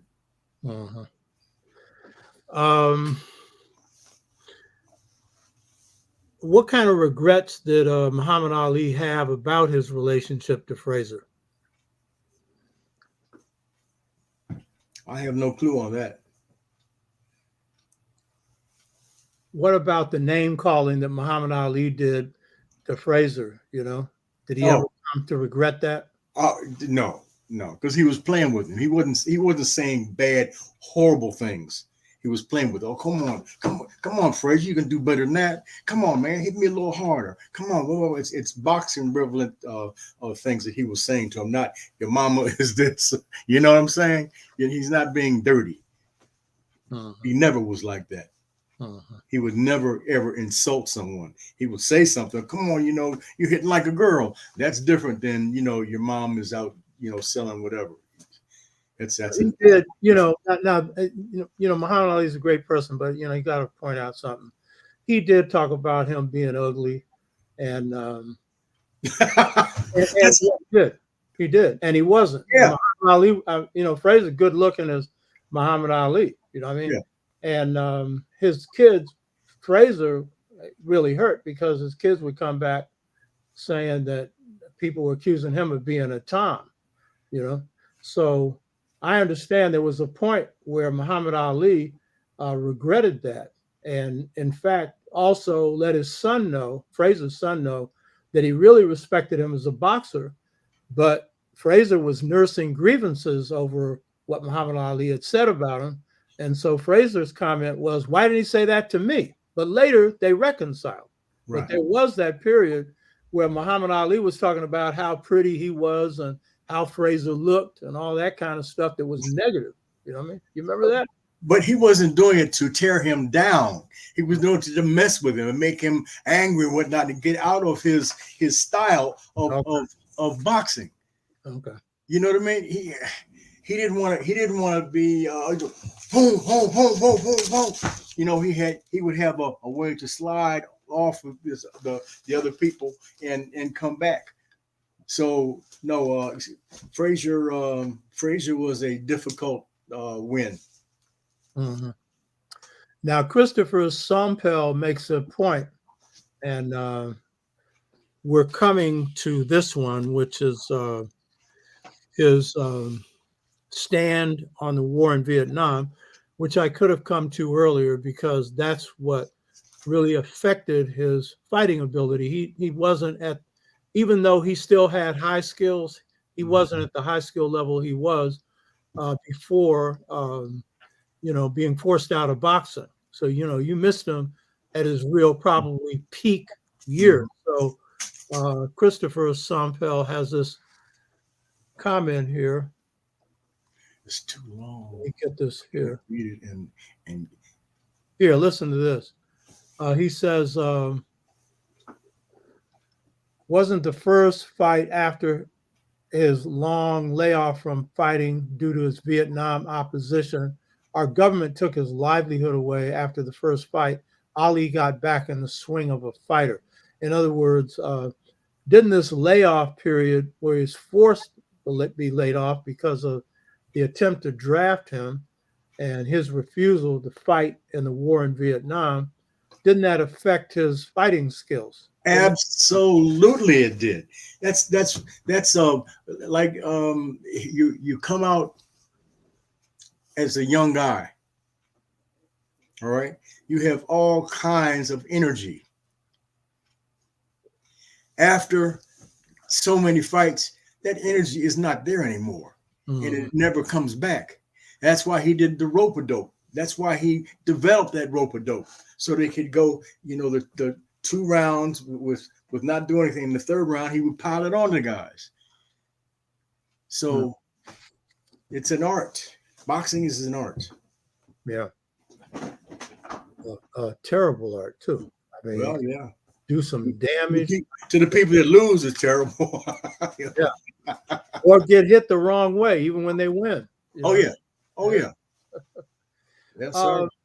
So we're talking about Muhammad Ali's character, and I focused on the boxing because there's some insights that you get about his character, and also that's what he was, a great boxer. But his stand on the war in Vietnam is his signature issue in life. Yes. Tested him. Yes. And it was not something that he just came in and said, I'm prepared for this. But when he was hit with it, he stood up on that principle. That's right. So what would you say about Muhammad Ali as a man, as a human being? And what does the character say about that stand against being drafted in the war in Vietnam? What does that say to you about him? It tells me that he didn't continue fighting just to get the money. He had stopped fighting. He stopped doing that, even though he lost money. And that shows you character. That one piece right there shows you what character Ali had. Yeah, that money wasn't important to you, right, or to him. It was principles. Right, absolutely. The most important thing. And here he's standing up to the whole United States government. Yes, sir, he did. Up to years in jail. And he's standing up to disapproval. A lot of people just cave in on disapproval. Right. And he's years later, he's carrying the Olympic torch and everything, and then he's got health issues and everything. And now the press is showering him with praise. But when he took the stand, everything came down on his head. It came down on King's head when he took his stand. You know what I mean? Right. And so this was rough times, but for him, and this is a young man. He's very young. And he's saying, I'm not going to kill nobody that ever called me the N-word. No Viet Cong ever called me the N-word. He didn't know 2 cents about Vietnam when he took that stand. What he knew was it was wrong. Yeah. And he should stand on what was right. That is absolutely. Yes. Of character, That's manhood. And that's why every boxer that had fought him, however they came out in the ring, had to put him on a pedestal above everybody else in the ring and in a lot of other places because of the principles he stood for. Preach. Yeah, I mean, that was magnificent. You know what I mean? Teach. I wanted to share some comments by Stokely Carmichael in his book, Ready for the Revolution. When he went to meet Elijah Muhammad, and I referred to this in the Black Power series, person that was in the room was Muhammad Ali. And I pointed out in the Black Power series that Elijah Muhammad issued orders to the Fruit of Islam to protect Stokely Carmichael. But Stokely notes that his closest relationship was with Muhammad Ali, also Minister Farrakhan, but especially Muhammad Ali. So I just wanted to refer to a few things that Stokely, later Kwame Ture, had to say. He said, Brother Ali himself made the decision for me by sending me a personal invitation and a plane ticket. Hey, if the brother wanted me present at his greatest test decision, what decision? Let me remind you of who this brother really was. It wasn't just that the brother was demonstrably the very best of what he did.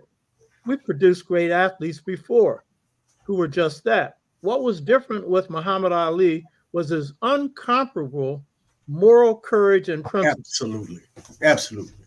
His obvious undying love of our people, the many, many sacrifices he willingly made for principle.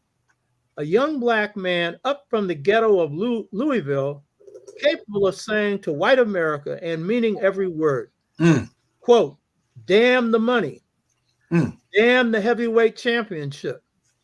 I will die before I sell out my people for the white man's money. Yes.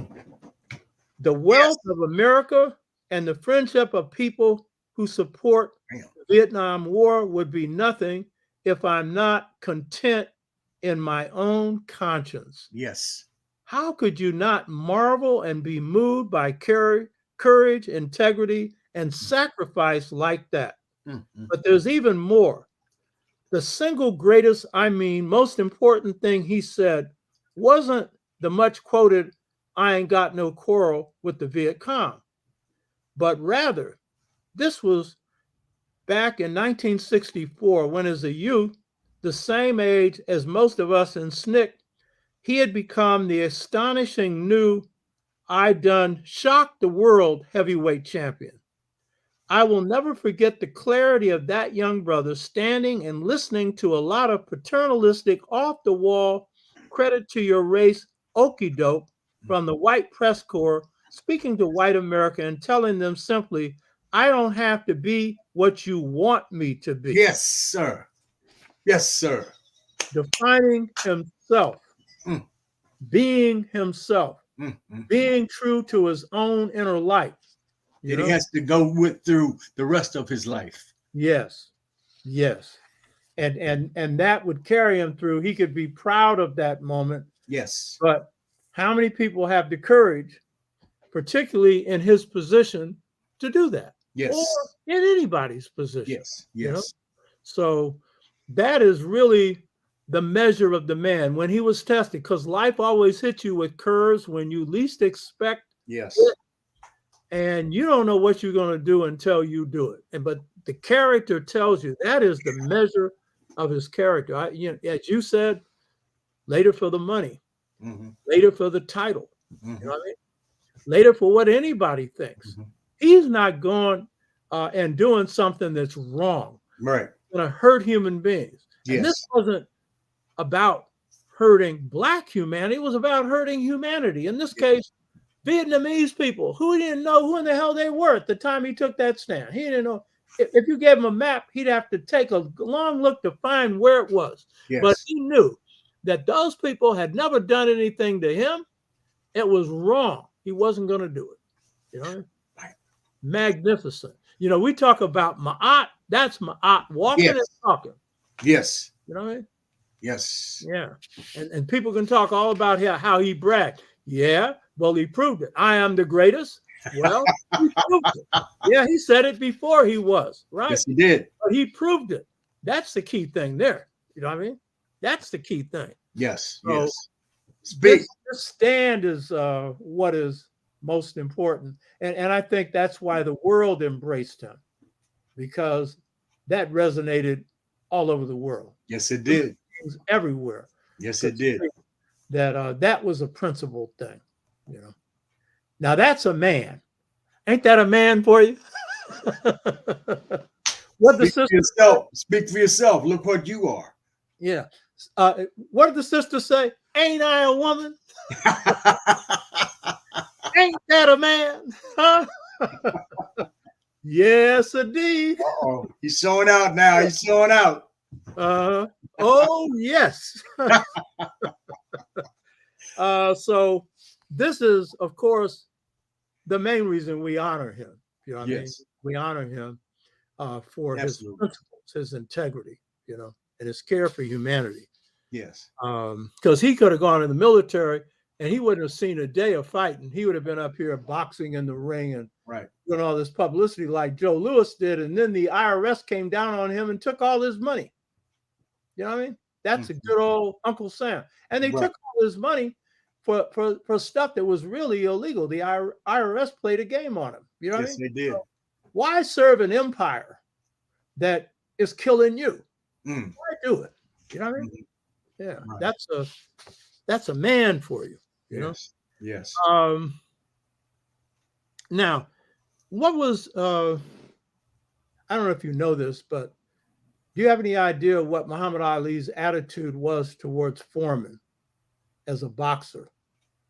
What His do you think attitude about was the same attitude he get with every single boxer.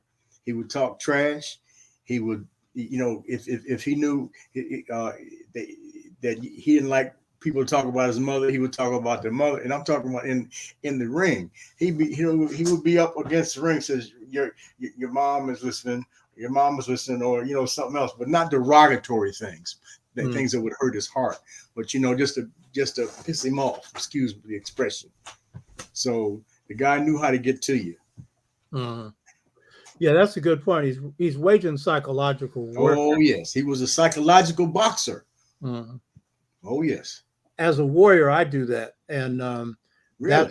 that's always throwing your enemy off balance. Okay. Absolutely. Misdirection. Yes. Yes. Misdirection. You know. Listen, everyone, to what he's saying. My goodness, phenomenal, bro. Phenomenal. Yeah. Now, in part of the film clip with Muhammad Ali and you, where Muhammad Ali is talking about the benefits that he got from you, there's an interview with Boondini Brown, who in Will Smith's film is portrayed by, very accurately, Jamie Foxx. Jamie Foxx has got his hair cut the same way as Boondini Brown. He looks like him.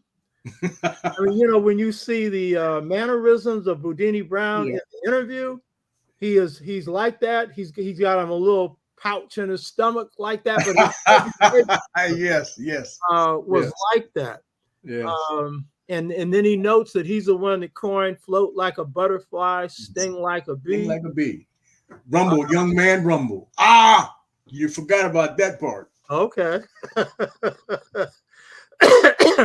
So, but he also says that he was recommended to Muhammad Ali by Sugar Ray Robinson. And I want to point out something I pointed out to you. When he wins his first heavyweight championship title, at the weigh-in, Sugar Ray Robinson is at the weigh-in. You know, and when he wins a heavyweight championship title and he's saying, "I'm the greatest, see how pretty I am," Sugar Ray Robinson's right on his side, grinning, because he was one pretty black man, full of a boxer. Now, so I wanted to ask you a question. What was the influence of Sugar Ray Robinson's boxing style on Muhammad Ali's boxing style? He copied it. He copied it. You know, float like a butterfly, sting like a bee. Yeah, he copied that, but he gave even Sugar Ray Robinson a pat on the back for doing that. You know, what can I say? Sugar Ray Robinson was great, but Ali, I admit he was the greatest boxer I have ever seen in my life. I've seen a lot. Yeah, now I'm no expert on boxing, but the experts say Sugar Ray Robinson was the best boxer, period. But I know that's open to debate, and you ain't going to buy that. No.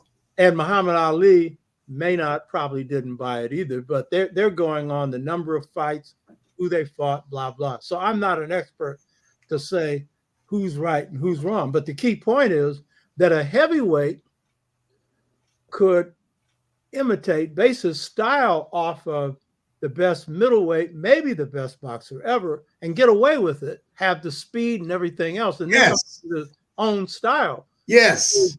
Beyond belief. Yes. You know the speed of a middleweight.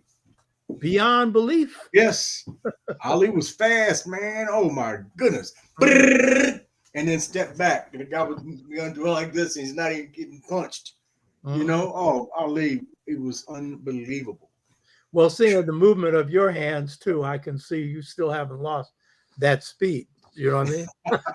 I'm seeing the dizzying speed. By the way, as a kid, when I was growing up, I only had 2 fights in school, only 2. They were street fights. But I always had this idea about little guys. Don't take them for granted. My father was a little guy, and he was whipping Klansmen when he was 12. I've told people on this show before. And, when he got up against a guy who was too big to beat, he had brass knuckles. But he only used them when the guy couldn't see him, because that's psychological. He'd knock him out with brass knuckles, put him back in his pocket, and the guy would think that he had a punch that was bigger than 2 heavyweights. Now, if he saw those brass knuckles, it'd been a different story. So my philosophy has always been with the little guy, big guy too, but the little guy, do not assume that because he's small, he ain't tough. And a street fight especially. I know a little bit about that. I know, senor. How tall are you? Me, 5'8". 5'8".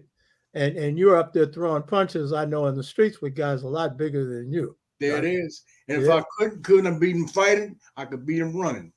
That's smart. In the martial arts, they tell us the first rule is to run. Avoid a fight. Only fight if you have to. Right. Exactly. And a lot of people think that's cowardice. No, that's smart. You know what I mean? Yes. Real smart. And then if you can't win fair, win any way you can. Yes. Right? And assume the other guy you're fighting is going to do that anyway. Mm-hmm. Yeah. Mm-hmm. That's come on with it. Come on with it. Mm-hmm. Come on with it. Pow. Go on. Damn, my glass just broke. Oh, it did? There it is again. So any final things you want to say about Muhammad Ali in terms of human being, what he meant to you, what do you think he meant to people in general? He not only was the greatest of all time in boxing, he was the greatest person that I have ever met in my life when it comes to being nice to people, to sliding people some money when they really needed it, to patting them on the back and say, come on, let's go do this, or let's go into that. You know, Muhammad was a person above all persons. Not only was he phenomenal in the fight, he was phenomenal with people. He was good to people. He would get people, when he saw a person was in need and they would start going away from the crowd, he said, wait a minute, come here a minute. Let me tell you something. And he would tell them something trivial, but he would shake his hand with a $20 bill or a higher level bill. And he would take his advice and say, now you be a good guy now. And the guy's looking at his hands. That's real character. Mm-hmm. I was telling you that I was watching films on Muhammad Ali. And of course, one of them that was real interesting was the way he interacted with his daughters. He had all these daughters. And little babies, he would call, because he'd take these conversations. And he would call them up and play with them. And it was always loving. Mm. Daddy stuff, and these little girls were just giggling and everything else. So, like his relationship to his children was caring and loving. Yes. But the one that really touched me the most was one of his wives, the one that he met in the Congo, um, who he left his second wife for, they divorced after a while because of, Muhammad had him a lot of women on the side, you know.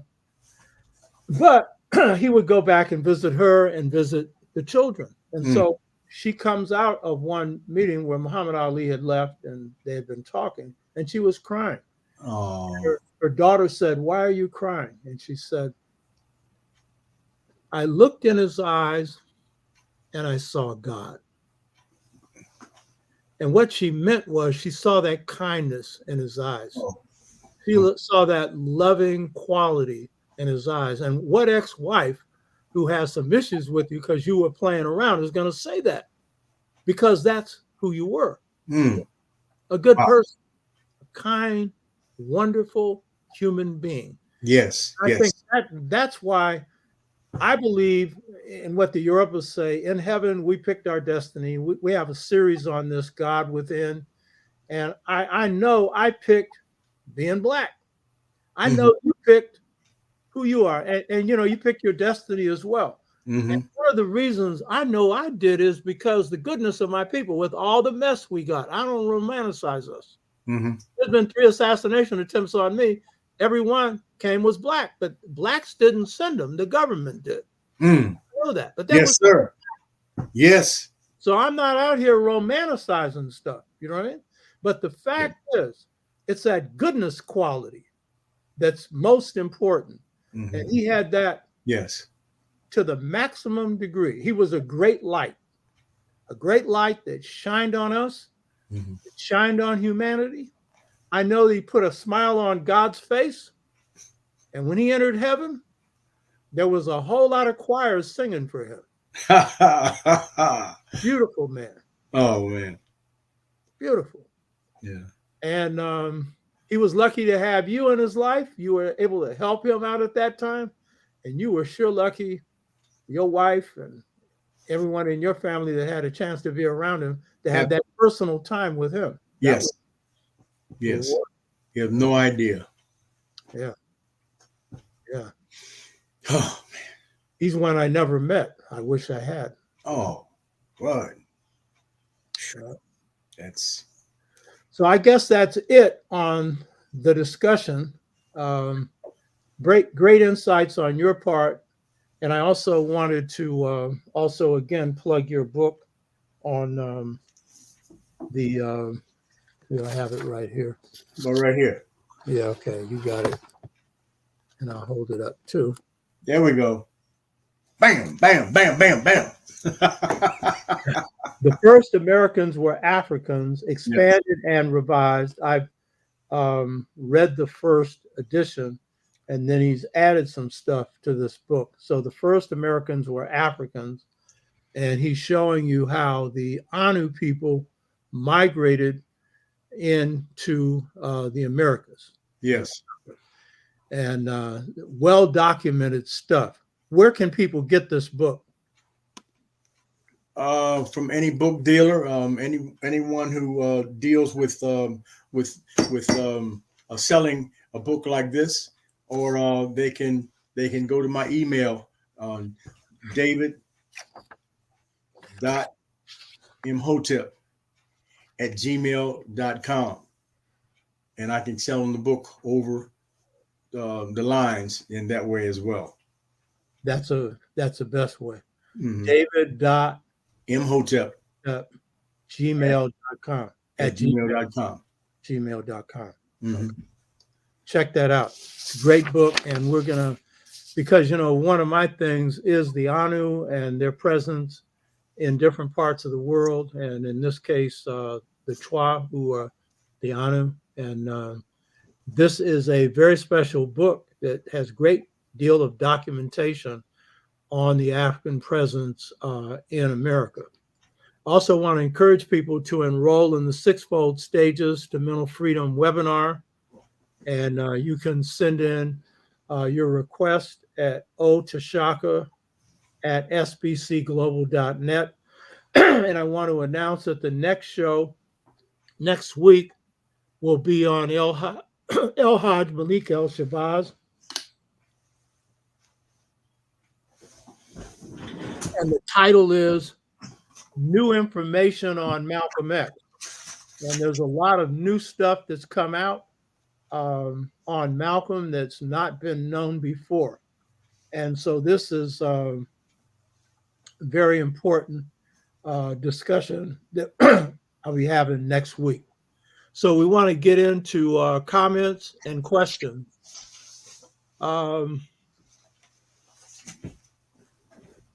Christopher Sompel, is his book in support of Ivan Van Sertima's work? Are you familiar with Ivan Van Sertima? Ivan Van Sertima is my brother. Yeah. Yes, I was a follower of him for years until he passed.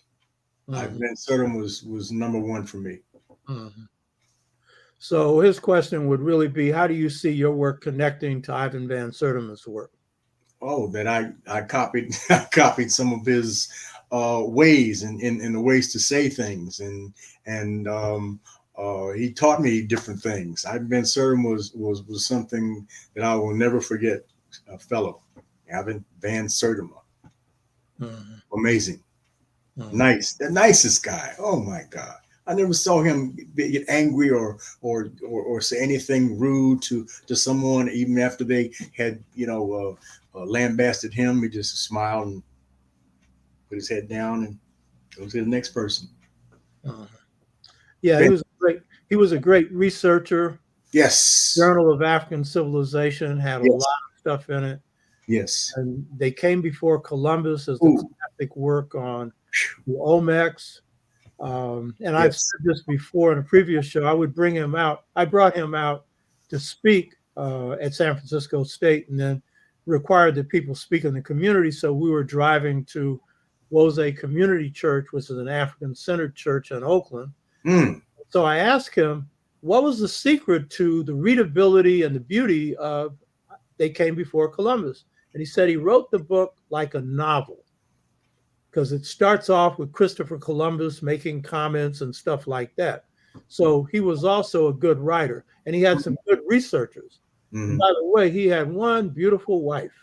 He brought his wife to San Francisco State. So when he comes into my office, it was kind of like somebody that wanted to show you something real special. It was just, he was just sitting there to say, look at this. And I'm saying, It was just beautiful. She was a photographer, and she helped him with his work. She did a lot of work. She had been a student of his. Yes. John Henry Clark said she had called him to ask him, was Ivan Van Sertima serious? And he said, oh, yeah. I said, yeah, so, yeah, he's a great man. Ivan Van Sertima, great man. Jughead 1. It appears this brother's probably from Nigeria. He says, Ali was an African hero.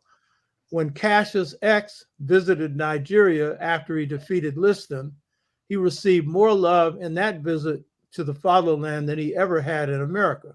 Probably true, because I know I got more love in Africa than I had received anywhere else in the United States. So I'm not surprised about that. Absolutely. Got any comment on that? Jughead 1, about the reception he received in Africa? David, got any comment on that? No comment. Okay. Other than it would be like a public figure that has never been. I really can't. I can't go on that one. I can't. I'll say the wrong thing. Go ahead. Christopher Sample has a question. Were you ever at Deer Lake? Me? Was I at Deer Lake? Deer Lake, of course. That's where Ali trained. Right. Deer Lake? Come on, man. Yes. Was I there many times. That's somebody that knows some details about Muhammad Ali. Yes, they do.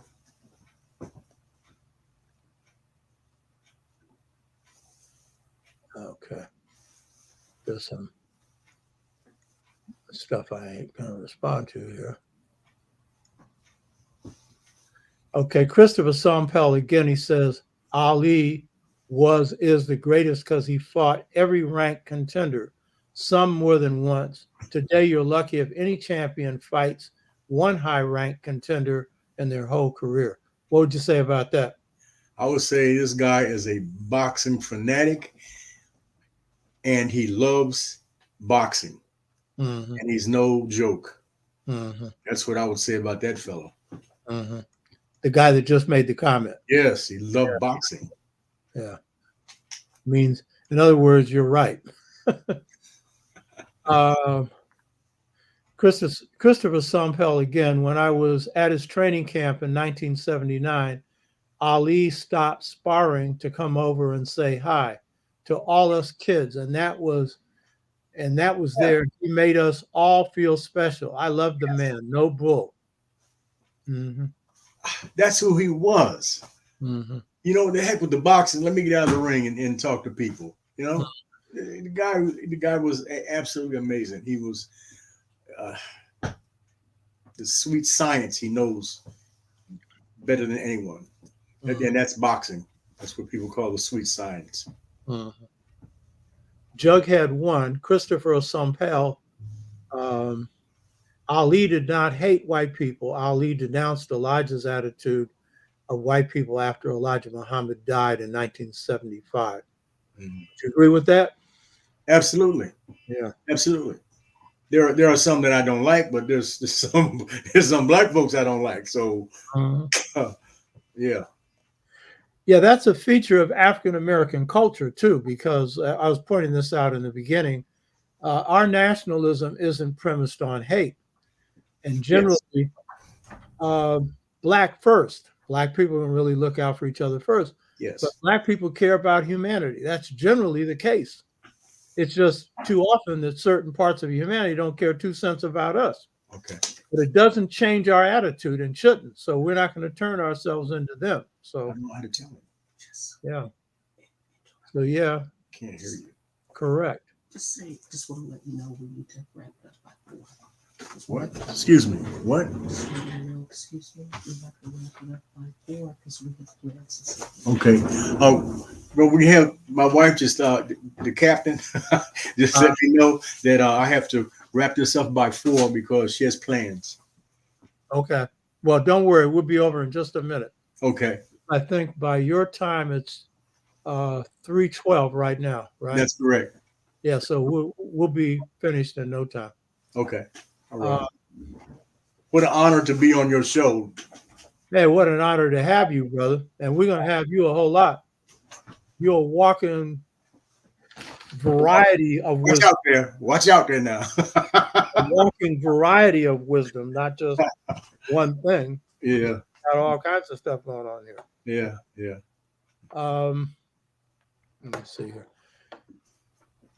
Christopher Sompel, I hope this question isn't inappropriate, but does your guest know if Ali subscribed to the nation's hatred at that time they said of white people? I think you already went over that one. Ali didn't hate anyone. Yeah, right. And I'm not so sure that the nation was expressing hatred towards white people either. Right. That they were defining right behavior of whites, and they called them devils.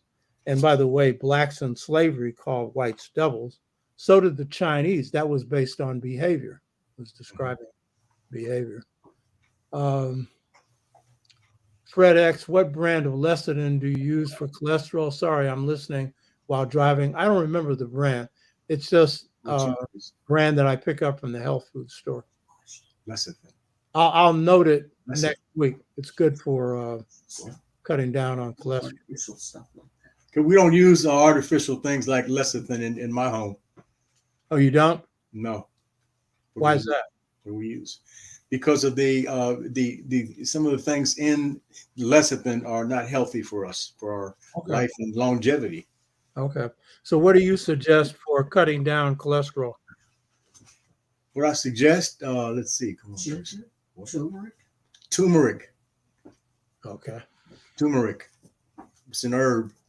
Yeah, I think my wife uses that. She's a nutritionist, by the way, my wife. Oh, all right. Turmeric. Okay. Huh. How do you spell that? Tum. E.R. E.R.I.C. Okay. You can get that at a health food store? Yes, you can. Okay. Most health food stores. Okay. In some markets. Okay. Let's see.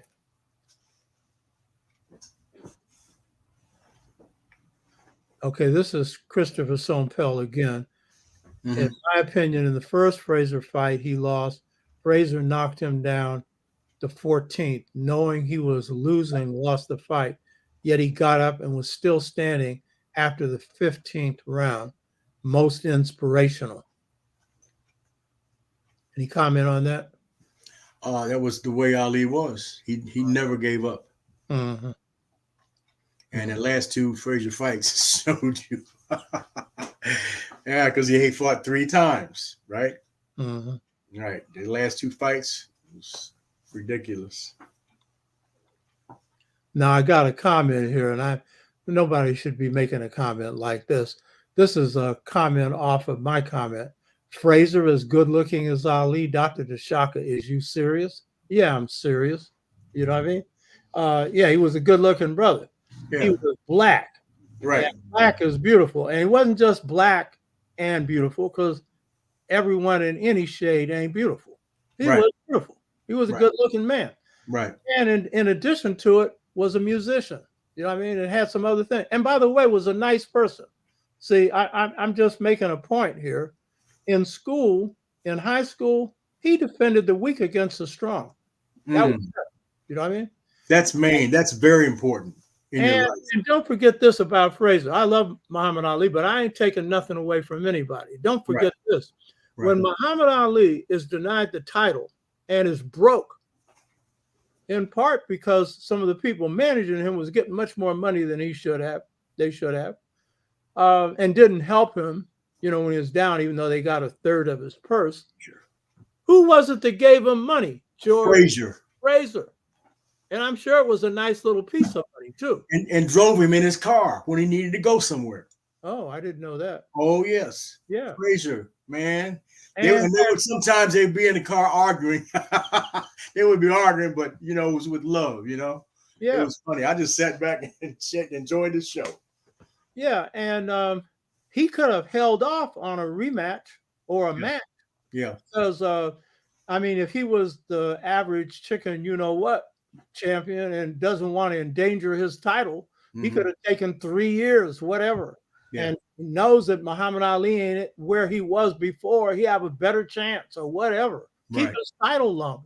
Of course, Foreman was going to enter the picture. Right. He didn't know that and treat him like a dish rag. Foreman.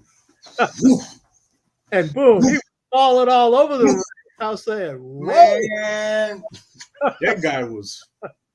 So don't forget that. Don't forget that. That was, again, some love going on there. Yes. But yeah, he was good looking. You're darn right he was. Yeah. Yeah. Okay, King Pianki, who I've enjoyed being on your show before, brother. Sonny Liston, George Foreman, Ernie Shavers was strong bulls who had more power than me and hit harder than me. However, I was the matador. Fights are won with the mind, not the fist. That's a quote from Muhammad Ali. Well, what can you say? Yes. I don't know. It just makes logical sense. Mm-hmm. More to fighting than just power. Mm-hmm. Yeah. Tell me about that. You could tell Foreman that after the fight in the Congo. Here you go. Except I think Muhammad Ali did such a good job of psyching him out. Oh, man. That left him out of boxing for a long time, which was good for Muhammad Ali.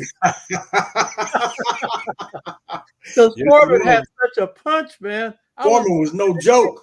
Punching bag, and it was like a tree trunk.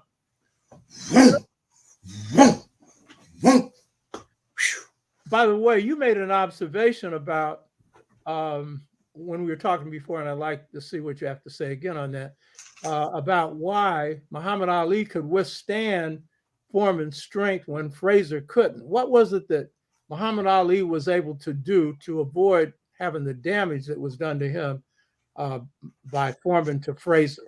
Okay. Foreman has these long sweeping blows. Mm. Boom. When he fought Ali would actually be getting hit and his whole body would go up a few inches off the floor. Mm. No one has ever done that in any boxing I have ever seen in my life. That Foreman was phenomenally strong, but he's one of those fighters. And Ali goes, so eventually Foreman runs out of steam and Ali goes, what? Bing, bing, and Foreman goes down and it's out. Mm-hmm. Phenomenal strength, this guy. He was phenomenal. Mm-hmm. Oh.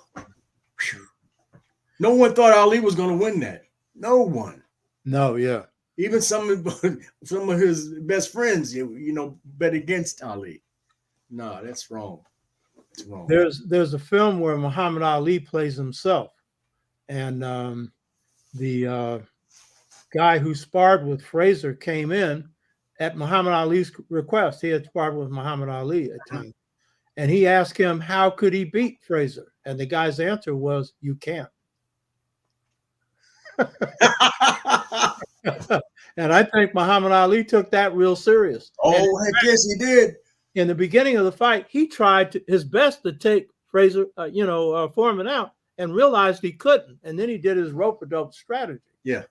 So yeah, and drained his energy, and slowly he went down like a tree, like a gigantic tree. Boom, and the ring shook, mm-hmm. and everybody goes, "Damn!" Yeah, really. Especially including Foreman. Yes. He fell and said, "What happened to me?" Oh man. Jughead won. The reason Dr. Tshaka that Ali beat Fraser in the second time was because Ali trained hard for their second fight. That's true. Mm-hmm. He had just come off of this big layoff, mm-hmm. As a major fighter when he fought a major fighter, which was Fraser. Yeah. Okay, let's see if there's anything else. Damn, Teresa. Just about finished. Me again, Jesus Christ. Thank you.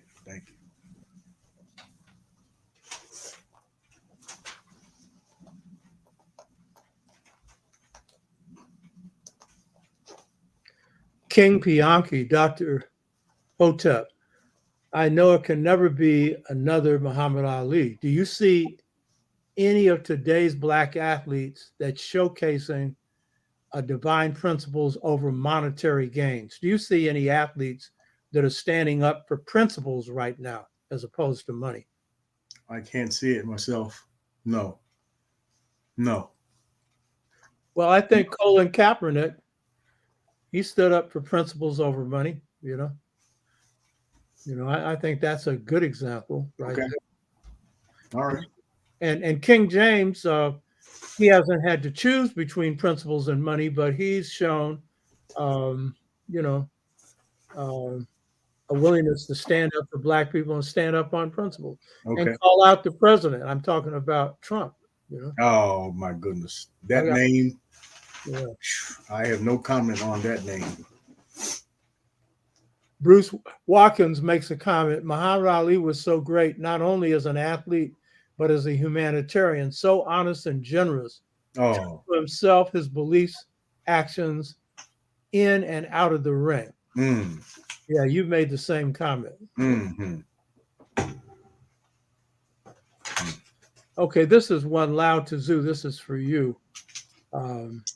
Question, Dr. Imhotep. Can you talk about the unity between Ali and other athletes when he refused the draft? There were many, Jim Brown and others came together, and there was a unity between them. Can you make any comment on that? Yeah, and the unity was so tight, some of them gave him money so he could exist after that because he was broke. Mm-hmm. He was broke at some time, and who gave him rides sometimes? Fraser. Mm-hmm. And would cuss him out in the car while they were going, and Ali would just smile. And finally, he would break him down because I was the third person in that car. Okay. Okay. Finally, he would break him down. And they finally, by the time they got out where they were going, Fraser said, "All right, I'm gonna kick your ass again." But he laughed. You know what I mean? It was a joke. Because I kind of think that Fraser knew in his heart he couldn't beat Ali. Forever. Probably ever.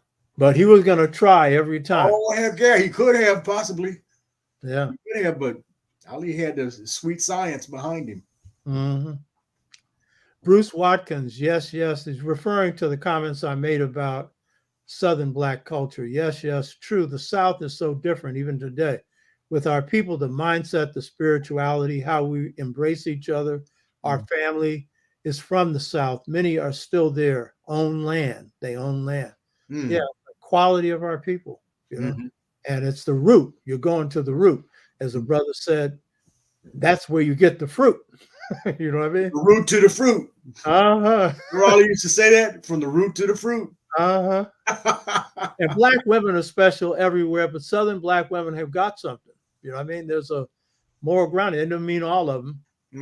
It doesn't mean that sisters who are not from the South don't have it. It just means there's something fundamental there. You know what I mean? Of course, I'm biased. My grandmother, my great-grandmother, you know.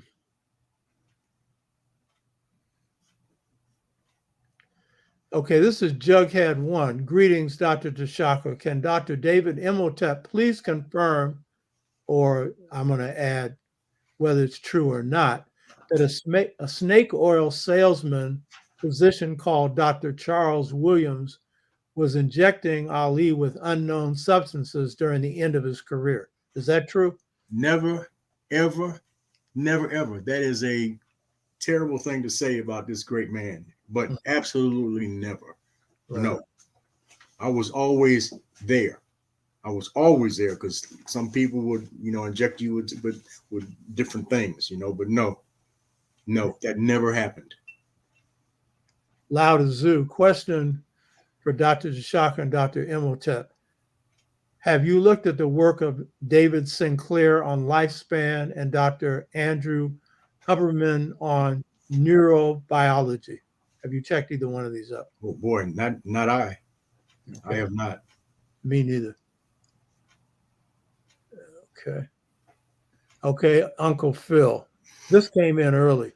First Americans were not Black. They were from Asia, from Bering Straits. University teaches that. You want to respond to that one? Well, if we look at mileage, the first Africans had to come from Africa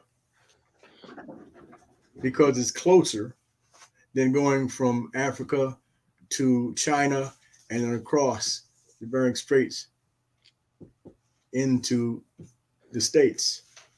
So that doesn't wash. Yeah, and the first people to move into Europe during the Ice Age, in the interglacial period where it's not real cold, were the Kung people, the same people that move into America. Document. And those are, according to mitochondrial DNA, the first people. So your argument, which you have to read his book to get the documentation, it's detailed documentation of the first presence in the Americas being Africa. But that's true for the whole planet. We're the world's first people. We migrated all over the place. And others come after us. Yes. Yes. He's got the documentation. You need to read the book. And then if you got a debate, when we have him on, you can make your comments. But yeah, that is the standard story. Beware of the standard story.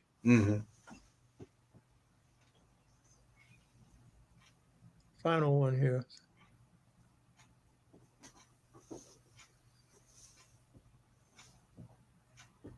Okay, that's it. So this has been wonderful. Dr. David Imhotep. One bad, as in good, brother. I have one last thing to show you. Yeah, See if you can read this. I This can is a see the picture. That's of Ali's generosity. Can you see that? Oh boy. That's a check, isn't it? Yes, it is. How much is on it? It's a check for $10,000. Wow. Ain't that nice? Yeah, ain't that nice? $10,000 from Muhammad Ali. That's for one fight. One fight. One fight. Right on. Now that's paying you. Yeah. And you deserved it. Right on, brother. Well, this is a pure pleasure. I've enjoyed every minute of this. As have I. Hope everybody else did. And thank your lovely wife for all the support that she provides. Yes, she did. And also helping to make sure this thing went right, too. If it wasn't for her, if it wasn't for she, I wouldn't be able to be here. I would not. Yeah, I can say the same thing about my wife. I wouldn't even be doing this show. She's the one that inspired me to do it. It took me a while to get it, but there you go. Finally did. You know? Well, I hope you last forever and ever. You too, brother. Okay. Okay. Hotep. Shem Hotep to you. Right on.